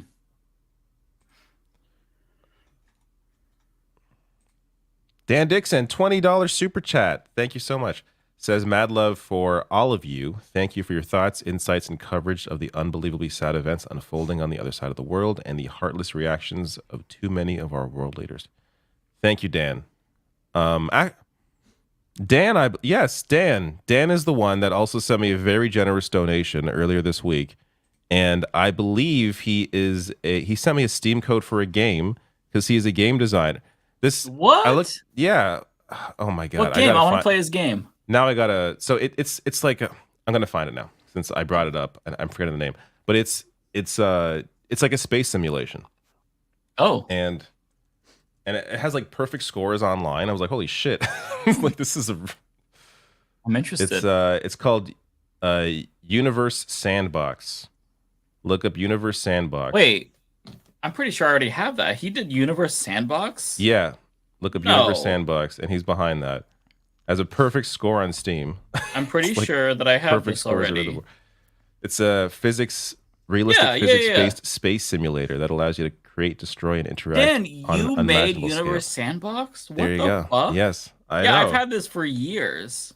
He sent me the Steam code. I was like, oh my God, this is awesome. Wow. That's amazing. Yes, Dan, thank you so much for your ongoing support. Archangel with $20. My God, thank you so much. That is a very generous donation.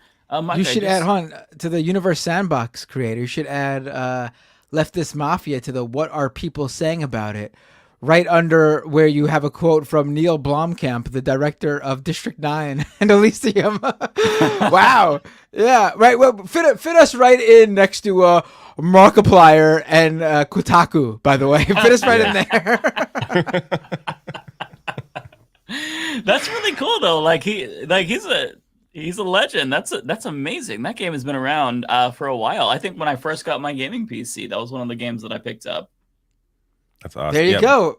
But Leftist Mafia, when I first picked up my gaming PC, Universe Sandbox, first game I picked up. First thing I grabbed. and There put you it go. right That's a where next to Bill Gates' comment, and there's no Bill Gates on there. No, But here's how you elevate it.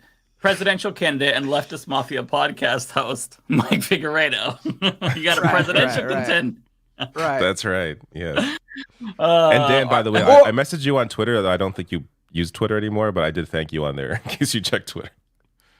Or you could just fit us in there and use the quote that I had, which is, "Hey, put us in that section right on your website."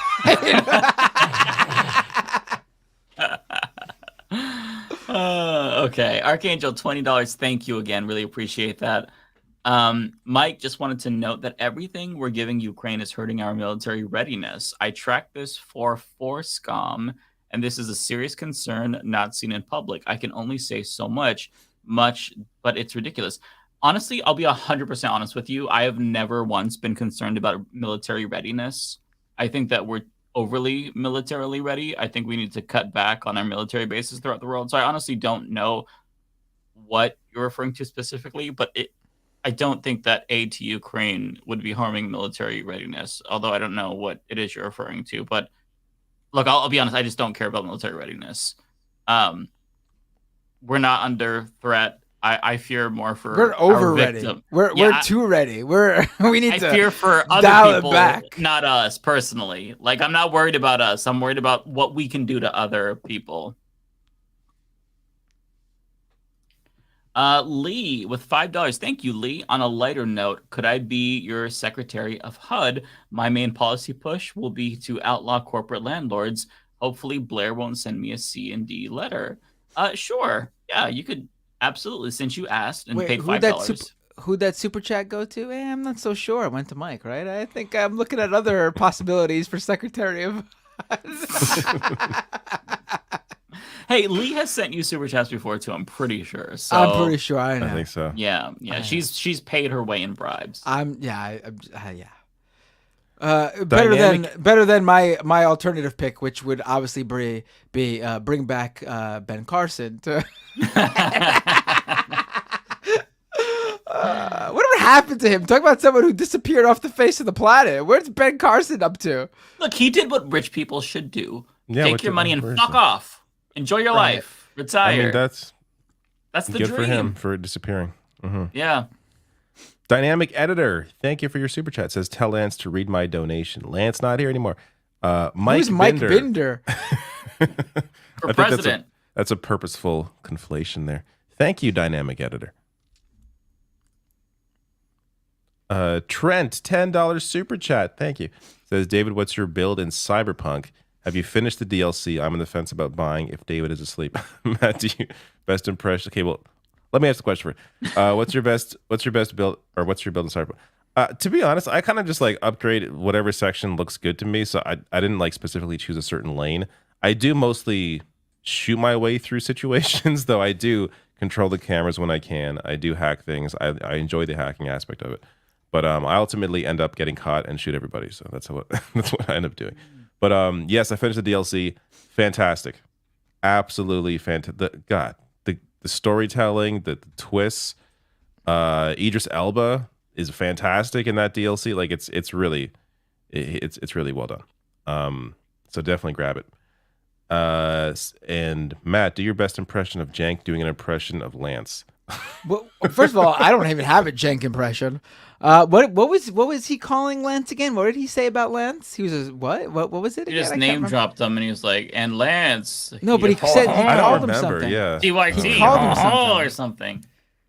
He called him something. Yeah, I don't remember. It was like what. something Someone's like gonna it was something like that. Something weird. I don't remember.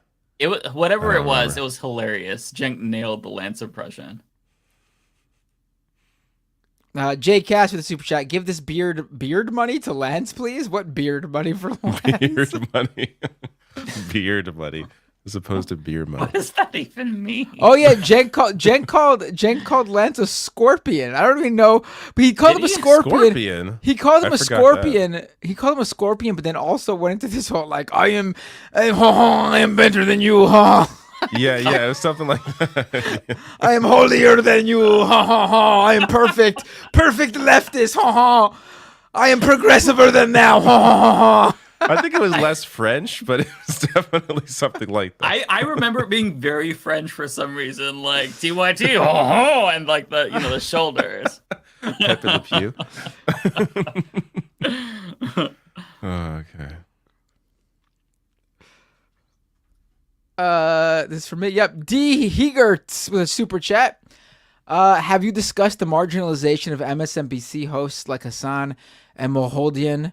It was scandalous. Yes, we did. Also, we noticed that there's been reports that they're rolling back on that. I guess that report came out and the blowback was big. And Mehdi Hassan announced just today that his show was coming back on. His online show that MSNBC produces and distributes is coming back on. And one of his first segments, I think, was on Israel as well. So yeah, right. Onikazi, $5. I think that's how you say it. $5. Thank you. Says yes. Don't immediately roll over. Make them sweat. Make them work for your vote. Even if you will eventually fold, make them think you won't. Yeah. Yeah, I said that though. So that super chat should be going to me. What's going on? Thank you, Onikazi, for supporting my fantastic point that I definitely made myself. Although caveat, they probably don't care, but you should still make them sweat. That's the thing. I also think they're not fucking. They don't care. At the same They're not time. like. But if all the voices are together, yeah. I think if it got it's the masses. It's if who's it doing got it, big, how many are doing it. if it got big enough, like listen, it wouldn't surprise me if some of this hedging from Biden on suddenly humanitarian aid for the Palestinians. I mean, it's not much, 100 million comparatively to what we're going to give to Israel. But I don't think there was anything planned. Wouldn't surprise me if someone came up to Biden and said, listen, buddy, we need to win Michigan. You can't. What are you doing?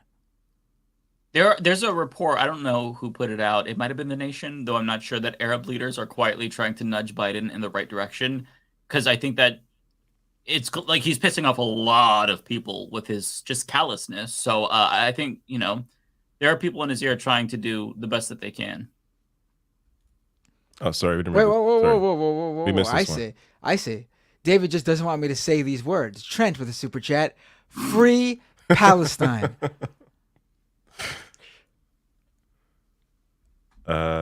Ezekiel Osiris, $2 super chat. Thank you. Says Tim Hortons really put nicotine in their poutine. I don't. Do they even have a poutine? I don't think Tim Hortons has a poutine. I put poutine in my nicotine. So I would say no. That's how to do it. But I don't believe that is true. Mark O'Brien, $9.99. Thank you, Mark. Mike, I appreciate how you and David criticized TYT where needed, but also give them credit for their positive impact within the progressive movement and their good coverage on the Israel-Hamas catastrophe. Yeah, I mean, I think it's important to be fair and objective. I'll criticize them when I think that they say something I disagree with, but if they do something good, then I think they get credit. Yeah, I also don't think lying helps our arguments. What I mean? Right. It does. It just would make us seem like we're just haters and we're just gonna blindly hate no. That's hopefully why people trust our opinions when we have them, because we will be fair. I mean, the reason we were so hard on TYT for their recent coverage, comments, opinions on trans people and trans inclusive language is because we understand how big they are in the leftist media space and how influential they are to people, and we want them to do good because we want the people who consume their content to walk away as better progressives. And if they're bad on an issue, we're going to call them out for it in hopes that they do better, or if they don't want to do better, in hopes to warn people not to watch them, at least specifically on this issue. Mm-hmm. Yeah.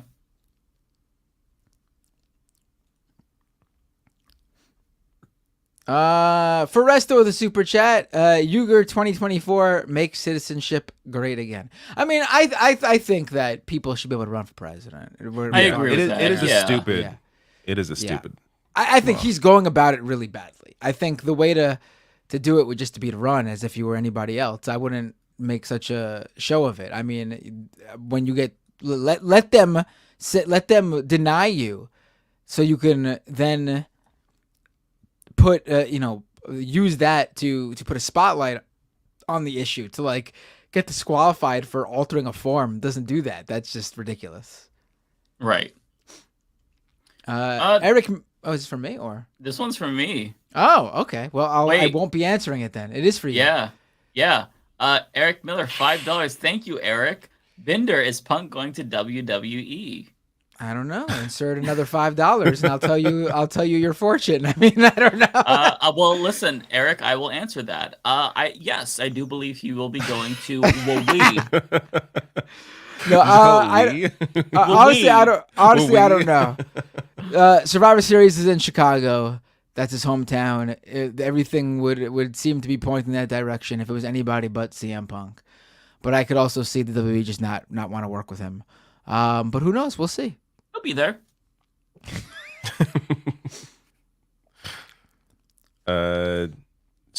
Strontium Special. Thank you for the super chat. Says, I can see Hamas from my house. Sarah Palin. Yeah, I wonder what Sarah Palin thinks about this conflict. I don't think she does. I probably don't want to look.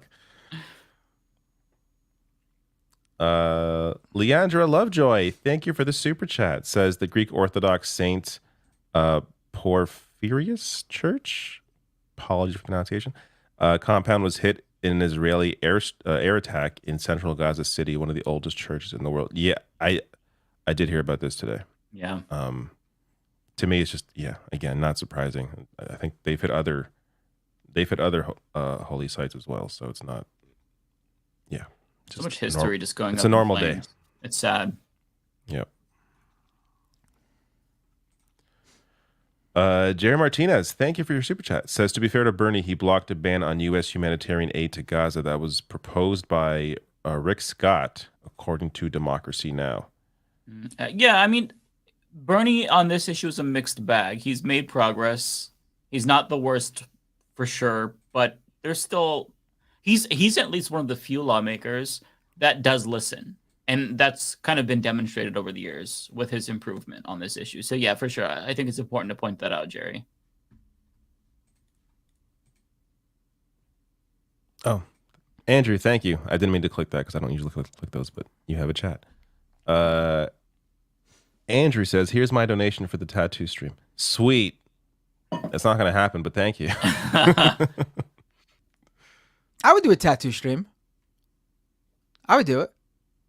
So if we really want to make that happen, I would do it. I would need to find someone who'd be willing to, because probably, the come to your house, or you go to them. The tattoo artists would need to be in on it, right? Yeah, we can't surprise them. Surprise! People are watching you. I'm pretty sure my tattoo artist watches. I don't know if he has seen anything recently. Yeah. That's sweet. Yeah, so I mean, I would imagine he'd be down, but I don't have anything that I want tattooed. I'm pretty much covered up, so I'll have to wait a little bit. So Are you, Mike? I see plenty of room right there on your face. We'll see. I've got another arm mostly, if I hold your arm up. You got plenty of room. What are you talking about? There's nothing. Yeah. Do you have anything on those fingers? No, I don't see nothing. You got room. That's true. Your hands even. What are you talking about? You're covered up. No, that's true. Well, for the average person. Yeah. Pretty covered up. Yeah. Comparatively speaking, I am a freak. Oh, someone said I should have my kids do magic marker on me. I actually was thinking of getting a tattoo that they drew, like on me, and just getting a tattoo. That'd be cool. Yeah. That's actually a good idea. Yeah. For you. I got my son tattooed on me. I got a tattoo of my son. That's just what parents do. See, look. Oh, but yeah, your pet. Okay, your pet's your son. Yeah. Okay. Yeah. Archangel, $2. You can split my $2. Be more progressive. Well, thank you. How do we split your $2 3 ways, buddy?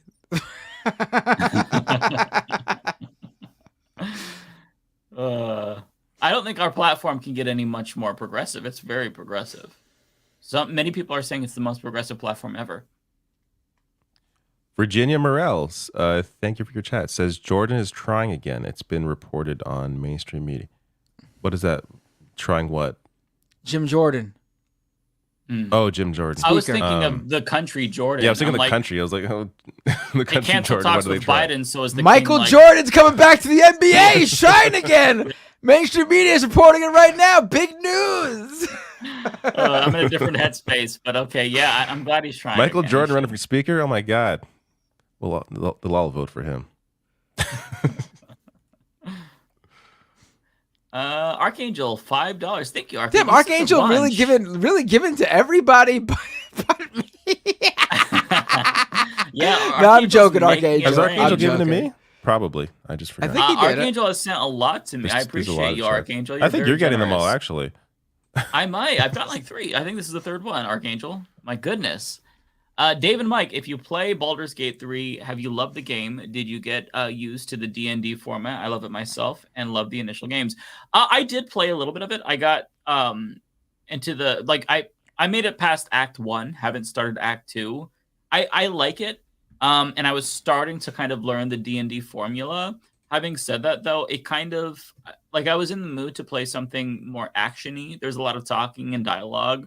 And so when Lies of P came out, I abandoned BG3 immediately because I needed action. But it's not bad. I'll have to play it when I'm in the mood for more storytelling. The combat was interesting. I liked it. I was learning, but it's not bad. I don't know. Did you play that, David? I feel like we talked about this, but I don't remember. I haven't played it yet. I do want to. The issue for me is it seems like a really and I like to, when I can, listen to podcasts when I'm playing games, and it's a hard thing to do in a game like Baldur's Gate, where it's a lot of story. Yeah, it's not. So I need a week off or something if I'm gonna, get actually deep into a game like that. But we'll see down the line. Maybe if it's added to PlayStation Plus or Game Pass or something, I'm more likely to check it out. The thing for me is, I'm sure I'd like it if I had the time to put into it, but I don't feel like I would have that much time, really. It's certainly interesting. I get why people like it.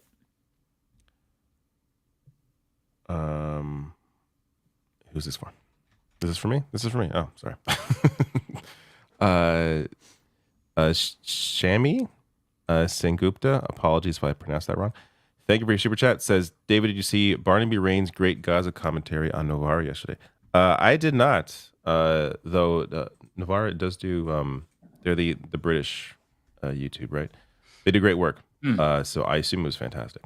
But thank you for that. Zeitwise with $5.99. Thank you so much. Does anyone know why Israel is able to dictate if aid is going over Gaza-Egypt border or not? And not so serious question. What if Jesus came back now? Well, if Jesus came back now, he'd be very disappointed in all of his followers for sure. And when it comes to, does anyone know why Israel is able to dictate aid? Because they're in complete control. So they control the borders, the sea space. Like if you're Palestinian, you can't go too far out on your boat. They control everything. It's a full occupation. That's it. I mean, there is a border with Egypt, but there's politics there at play as well, right? That border is often closed between Egypt and Gaza. Last I heard, Israel was bombing that border anyways. So it's, yeah. The honest answer is I don't know how much power Israel has over aid going through the Egypt Gaza border. I don't know. That's a good question though. The Prof, which series is more absurd, Saw or Fast and Furious? Oh, definitely Fast and Furious. I started watching Fast and Furious 10 last night. Did you really? They have cars in space and shit, right? I love those movies. They're fucking ridiculous. It's the only action movie that I'm really series that I'm super into. I wouldn't say super into, but I watch them all. Yeah. Well, I haven't seen Saw, but I assume Saw is still grounded in somewhat reality. Whereas Fast and Furious is just completely ridiculous. It's so ridiculous. It is such.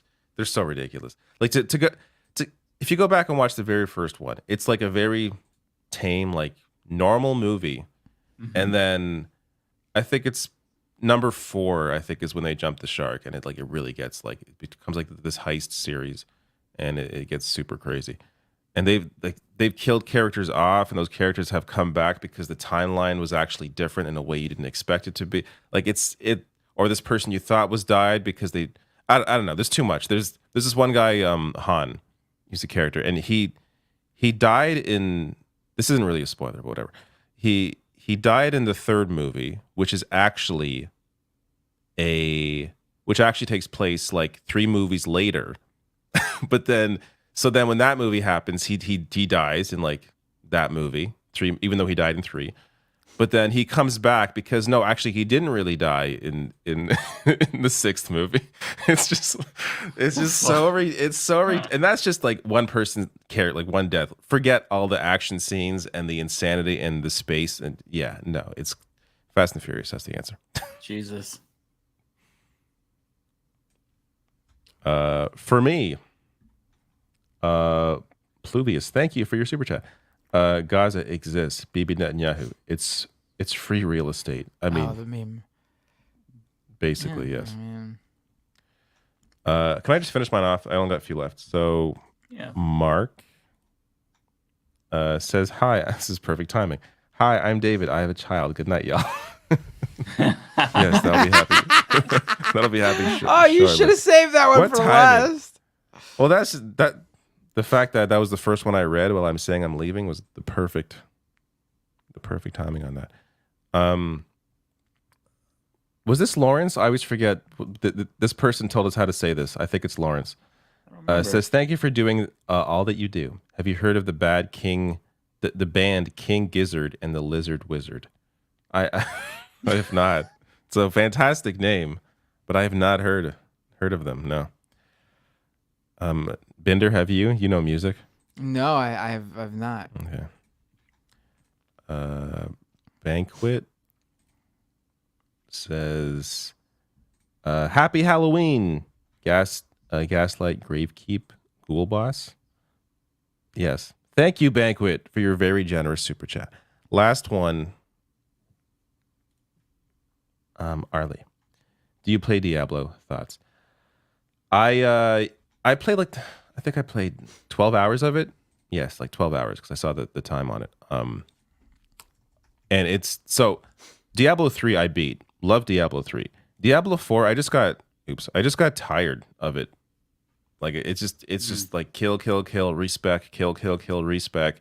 Like it's actually a great podcast game, but it was even too boring for that. Like I had to move on. So I'm kind of over Diablo. But I totally get people that the third one was great. I think I was like a Paragon level 2. I want to say I played the fuck out of that game. I played I played right through that. And I mean 4 is great too. It's just more the same to me. But there we go. That's it. Y'all are almost done anyways, but I think yeah, we're super close. Trying to find where I was here. Oh, I got it. It's right here. Is that where it is? Oh, we both clicked it at the same time. Yes, you click it now. All right. Good night, people. All right, take care, David. Week. Peace. This one is for you, Matt. All right. Foresto with a super chat predicting Binder's Fortnite corruption scandal. I don't play competitively. I just play for fun. So there's not going to be any corruption scandal with Fortnite. Maybe there'll be a corruption scandal with me, trying to get the refs for my kid's soccer team to to call some that are much more competitive. Actually, you should see me on the sidelines. I'm assistant coach of the team, so I'm on the sidelines, friggin' yelling at them and screaming my head off, calling plays from the sidelines. Damn. Oh, I didn't know I was gonna be like that, but the second I got on that field, I became that. All right, Lizzie Bennett. Thank you for the $5. Now, why would Mike kiss a plush doll of his evil twin? How dare you, Lizzie? By the way, Dusty Smith is a guest on Leftist Mafia. Yeah, I think we've answered this before too. I would love to have him on. Yes, we already said, yeah. There's a lot of people we want to bring on. The problem is that we just forget to invite them. And that is the truth. I was going to invite someone on this week, but I forgot. I think this is you. Pluvy is the super chat. trailer. Holy shit, that pitch correction. They're not auto-tuning for effect. They just don't know what they're doing. Are you talking about the Snow White trailer? Snow White. It looks really bad. It looks really, really bad. Really bad. Look, this is what happens when failed Hollywood writers and failed actors have a lot of money to do what they want. This is the kind of I am interested in seeing the most interesting thing to me is I want to see what Brett Cooper could do. She actually was an actress. That's where she came from. She was in that short-lived Heathers TV series. I don't even know what that is. Heathers is a movie. It was like a horror movie, like a weird, like sort of movie about all these girls at this one school whose name were Heather. Wait, that's so weird, huh? Yeah, and they all kept dying or something like that. I haven't seen that movie in a long time. Oh. But they did a TV series adaptation of it, and she was in it. Interesting. I did not know about this. I'm curious though. Another one for you. Kuya Damon. Hey Matt, just catching you guys after my spin class. Have you ever considered drinking prebiotic soda like Olipop or Poppy? As a future leftist dentist, I want to make sure you keep your smile. I've already fucked up my teeth with all the soda I drink. I need to. Luckily, there's nothing really that. I mean, I probably have to. I got some stains I need to probably get taken care of. You're a future leftist dentist. What could I do about some stains on my teeth from soda? Help me out there. Well, But listen, I'm not a dentist, but as a coffee drinker, if you get the Crest 3D white strips, they last for about 6 months. It works very well. Yeah, I bleach my teeth about once a year. I should probably look into that. It's great. Highly, highly recommend. But I will try out Olipop. They look good. I love all sodas. I'm not anti. Well, I am anti one specific soda. I've never tasted a soda worse than Tab. Oh my god, it's so bad. I don't think I've tried Tab. It's got the pink can, and it looks delicious because the can is pink. And you're like, ooh, this must have some like sweet flavoring or something. And it just tastes like garbage. It's the worst soda flavor I've ever had in my life. And I'm someone who loves every soda that isn't diet. See, I only drink diet. Ford 8484 with $5. Thank you. David, missed this one, but you and David getting Alan Wake 2 next week. Too many bloody games this year, as the millennials say. First world problems. Yeah, that's a good point. Definitely first world problems. I'm really interested in Alan Wake 2. I love the first game, but I just don't think I'm going to have time to play it because there's Spider-Man, there's Mario, and after that, there's Mario RPG. There's so much stuff, so I'm going to have to put that on the back burner, but maybe I'll make time because I wasn't making time for Lies of P, but I put over 100 hours into that game. Didn't expect to play that one at all, but loved it. So we'll see. We'll see. Okay, so Archangel follow-up, $10. Thank you again, Archangel. You've been very, very generous. Don't think of our military formations when I say hurting our readiness. I mean our military munitions stockpile. We have given so much to Ukraine, it is threatening our own go-to-war stockpiles. Again, I don't feel concerned about that at all. I don't think that, like, if the United States genuinely faced a threat, I think we'd be more than capable. We're the largest military in the world. So, I mean, maybe since, with your expertise, this is something that you think about more. But for me, as an average just citizen, I'm not concerned at all about the U.S. military or military readiness. I think that will be perfectly fine. I don't think that there's any threats to us. So, yeah, but thank you for the clarification. Kowalski with a super chat. I turned 30 on Saturday. Am I old now? No, I can't believe you're only turning 30. My God. Yes, that's old. Very old. No, of course, you're very young still.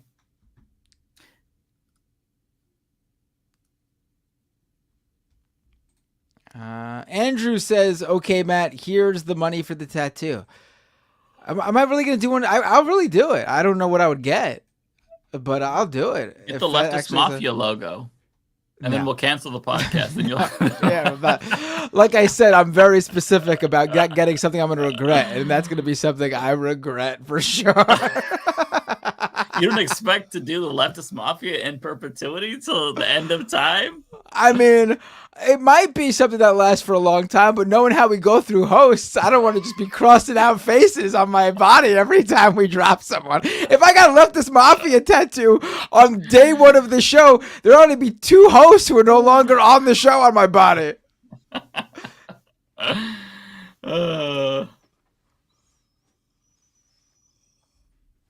This is brilliant. Not for me. Oh, is this me or is this David? This I don't know. I think this is David, so we'll read it. A Banquet of the Leviathan with $13. Happy Halloween, Gaslight, Gravekeep, Ghoul Boss. I like that a lot. That's pretty clever. Jason Baskerville with a $10 super chat. Thank you, Jason. A video I made on TikTok about how Israel funded Hamas got shadow banned in a few minutes of being up. Yeah, TikTok is weird because, I feel like they do some things better than other platforms. Then they're really hard on like news content, like that. I don't know. I keep posting stuff as long as it's not going to get your account banned. Then just keep posting it, and eventually, I'm sure it'll break through whatever shadow ban. Corey Springer with $5. You'd get an eagle and an American flag tatted on your face if you ever want to be my president. Well, I don't want to be your president that bad, Corey, so I'm so sorry. You're going to have to go with somebody else. I wouldn't get an eagle and American flag tatted anywhere on my body.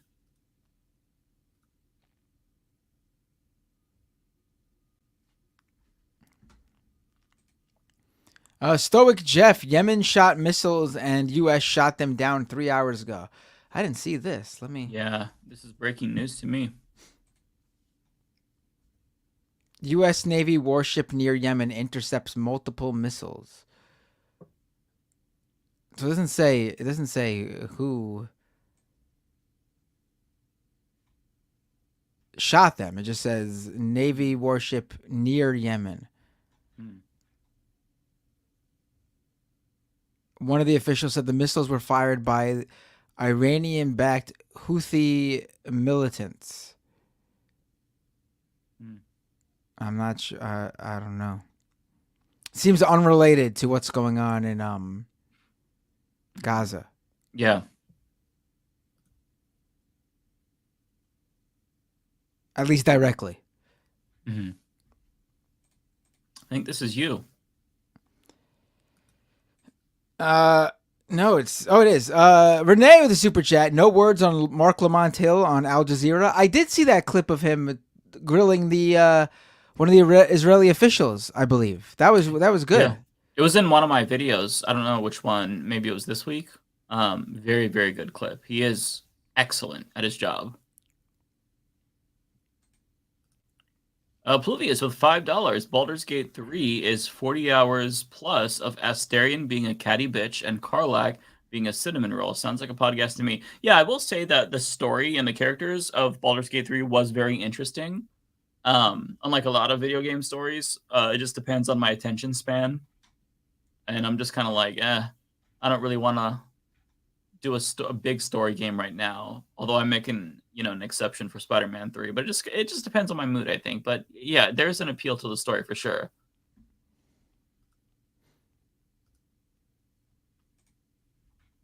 Seth Wade with $6. Thank you so much. To each of you, what band and musician has the most songs that you like? If you could go to an intimate concert, who would be playing? This is really hard for me, honestly. All of my favorite musicians are canceled, so I wouldn't want to go to any of their concerts. I mean, it actually is true. Yeah. Not everyone, but a good portion of them, yeah. I'll go with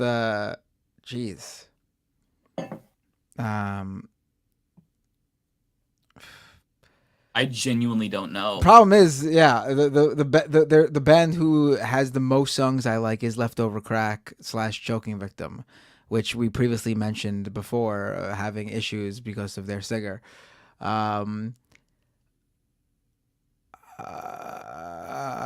Against Me.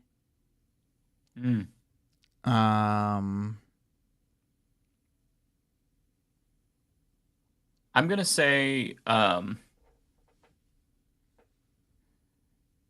say Snoop Dogg. I've already been to his concert, but he probably has the most songs that I like of people who are still around and not canceled. So I'll go with Snoop Dogg, even though I did already see him.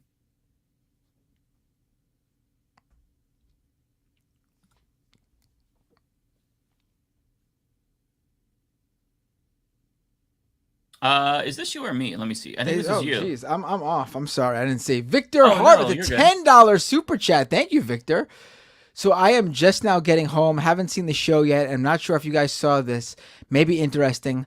Hassan Abi was on Pierce Morgan tonight. Just some food for the soul for the Leftist Mafia late shift. We should have watched some clips of it. We didn't. We did discuss it though. We mentioned it early, I think. I watched the whole thing. It was great.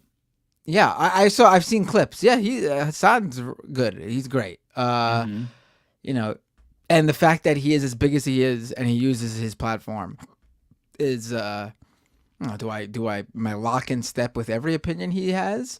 No, but probably most of them. Even though maybe sometimes I would probably maybe be more careful with wording on certain things. Not talking about this particular topic. But Hassan is I'm a fan. Yeah, there's a reason why he's as big as he is. He's very talented, very insightful. I loved the interview. I love that Pierce was posting his L, showing the clip of Hassan calling him a baboon in a suit. That shit was great. So yeah, I was all over that. Mark O'Brien with $1.99. Would y'all please have Marianne on for an interview? Yeah, I mean, I would be open to it if everyone else was as well, for sure. I would be. Yeah, I mean, listen. I think she's. She seems like a nice person. I mean, yeah, I certainly have some concerns for sure.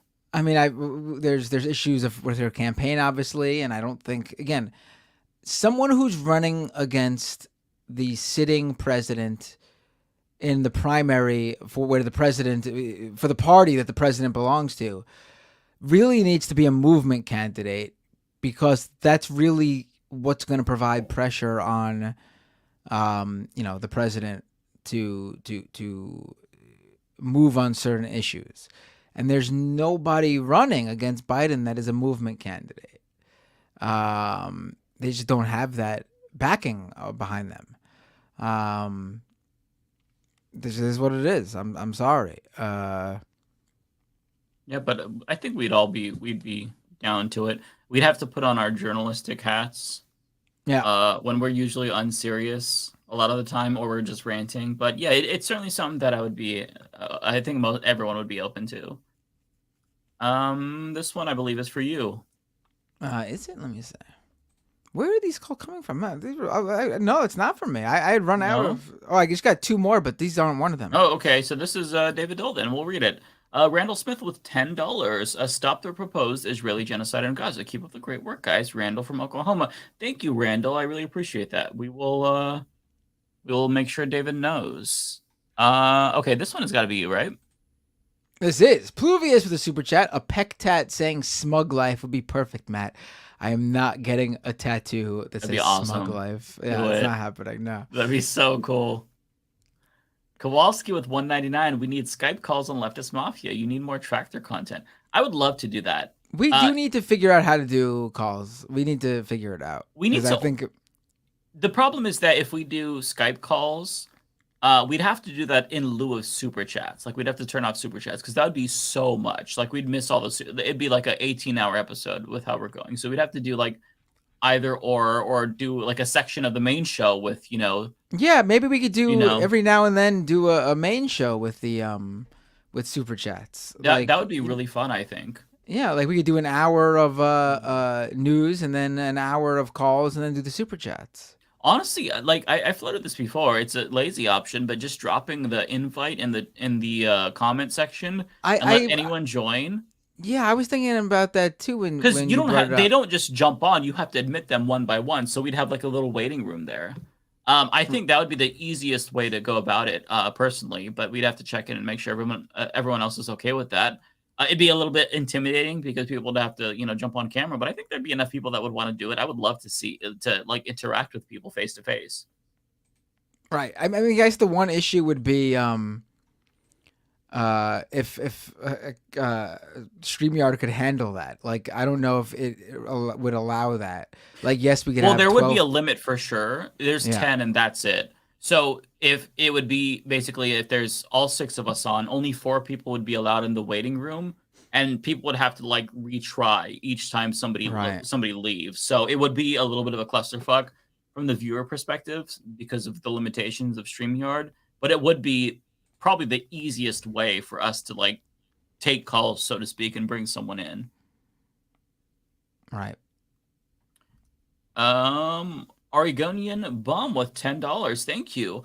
I am the weird creep that started emotes for you. Those were, by the way, those were so amazing. I love them. Plan on doing Matt and potentially David if he wants any. I'm sitting here wondering, should I make them all of the pop? All of Matt's will be turds, JK. I think, listen, I don't think you should restrain artists. I think you should do what you want. What you came up with already was really cool. So yeah, do what you want if you think that. Yeah, really great work. You're very talented. Archangel with a super chat. Thank you, Archangel. Matt, what do you think of Sidney Powell flipping? I love it. It is so funny. Release the Kraken has a whole new meaning now. Yes. And also there's a report where let me pull this up. I even tweeted it out, and I want to read the exact headline of the tweet because it's so funny. While you're doing that, I'm going to run to the restroom really quick. This is exclusive from Rolling Stone. Team Trump was totally caught off guard by Sidney Powell's plea deal. They never dreamed the MAGA zealot would flip on them. That is so fucking funny. That's so funny that this blindsided them. I think it's hilarious. I really do. Very funny. But Mike has disappeared. Let's see what else is here.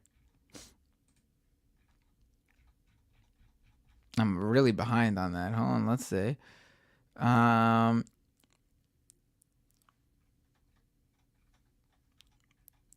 This one's for Mike. This one's for me, so I'll read this one. Cold Dog with a super chat. Matt, get a tattoo of Sam Cedar. Absolutely not. I cannot think of a tattoo that you will never see on me. No, I mean, I'm obviously not going to get a Sam Cedar tattoo, but I also have no problem with Sam Cedar, obviously. That's it for me. I don't have any more super chats. These last super chats are for... Oh, wait, here we go. Someone else just dropped one for me. Matt, Mark O'Brien with a $10 super chat. Matt, I appreciate you being on point on this issue and for staying later than everyone always. Much appreciated. I watch MR every day, so I see you twice a week on 2 channels. Your humor is perfecto. Mark, thank you so much. Too kind on, what was that, 1 point in that first sentence. Then you said you watch MR, so that's a second point there.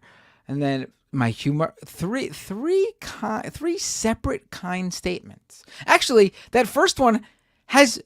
You talk about me being on point on the issue and for staying later. So that's 4 separate kind points about me. I really appreciate that, Mark. Everyone should send me such nice comments all the time. And I've read all my super chats unless any more come in. All yours, Mike. All right. Well, let's see. Unlike these bozos over here, I'm going to stick around for these super chats, even though they're not mine. Victor Hart with $10. Okay, so you mentioned Baldur's Gate and last week mentioned Dark Souls. Have you heard of / tried Lies of P? I'm glad you asked. Souls-like game set in a dark, crazed puppet world of Pinocchio. It's free on the Xbox Game Pass. Yeah, so earlier in the stream, I talked a little bit about this. I absolutely love Lies of P. It's one of my favorite games of the year. I beat it 4 times, literally on New Game Plus. I love it. Highly recommend it. It really scratched that like Dark Souls itch that I was looking for.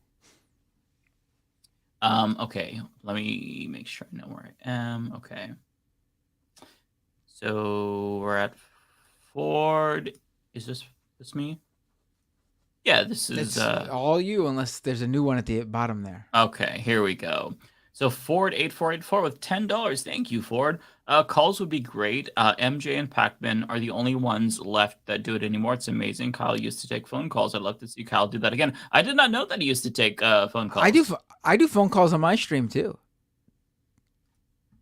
That's true. That's true. Oh, and also it follows up MR correction. So yeah, that's all for me. I think that's all, folks. Yeah. No, wait. 2 more just came in for me. Sorry, they're quick, short ones. We got okay. Bay Photo with a super chat. Eminem 24 tattoo. It's a good idea, but it's way too specific and insidery. And after 2024, I'm gonna regret it. So let's move on to We this have to last explain one. that every time. Gamma Ray Gun just sending me $1. No comment. I appreciate it. You could always send me $1 if you want. No comment necessary. I appreciate it. And that's it. That's the show. Oh wait, I got a Venus Bloodflow over on Twitch gifted a 1-month tier 1 sub to Dr. JW. Thank you so much, Venus Bloodflow. And by the way, of course, I should mention. Oh wait, Nug Wrangler also resubscriber Prime subscriber for 18 months over on Twitch. Thank you, Nug Wrangler. Twitch.tv/MattBinder. If you're an Amazon Prime subscriber, drop your Twitch Prime subscription if you haven't used it yet. Yes. And let's YouTube.com/MattBinder. Subscribe there too if you're watching on another channel. If you want to subscribe to my Patreon, patreon.com/MattBinder. Mike, while you and me are just here, you might as well plug your own specific shit too, you know? Yeah, youtube.com/rationalnational. I'm at TRN Show on Twitter or at David Dole. That's my personal account. Yeah. Oh wait, while I say this, we just got 3 more super chats, 4 more super chats. So let's go through them while we're doing this. Who should Mike and I raid on Twitch? Drop who we should raid, and we'll do a double raid on them. Yeah. Mark O'Brien with a $20 super chat for the children. Thank you so much, Mark. I appreciate that. That's very generous of you. The Prof with $9.99. Thank you. If Alicia Keys is supporting Hamas because of her jacket, then Mike has an Israeli flag on the TV in the back. LOL. Let's just pass. Yeah, right.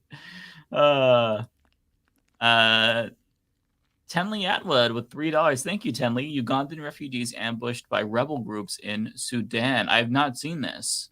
I'll have to look into this. God, there's so much going on. This one is for you. Last one here. Gamma Ray Gun with a $2 super chat. I forgot to write in the message. Well, there you go. $3 altogether to say you forgot to write in the message. I appreciate it. Okay, so I think that the first one I saw is Time for Tinfoil.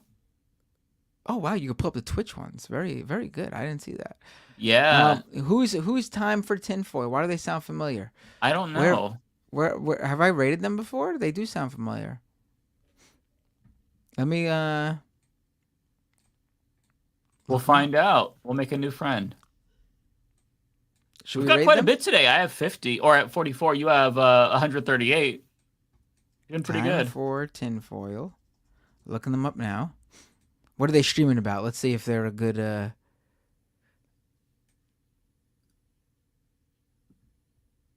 Well, the name of the stream is My Wife is Divorcing Me Because I Called Her a Hologram. My adult sons will not speak to me.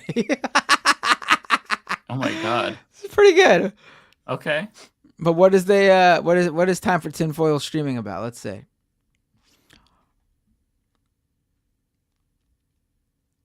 They go over schizo right-wing people, content like crystal mummies. All right, let's do Time for Tinfoil. Okay. Here You we ready? go.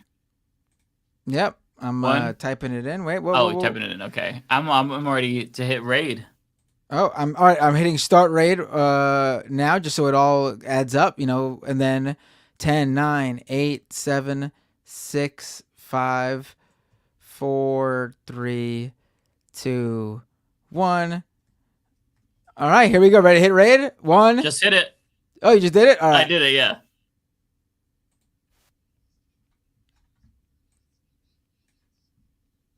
All right, well, I'm hitting end. We'll see you all next week.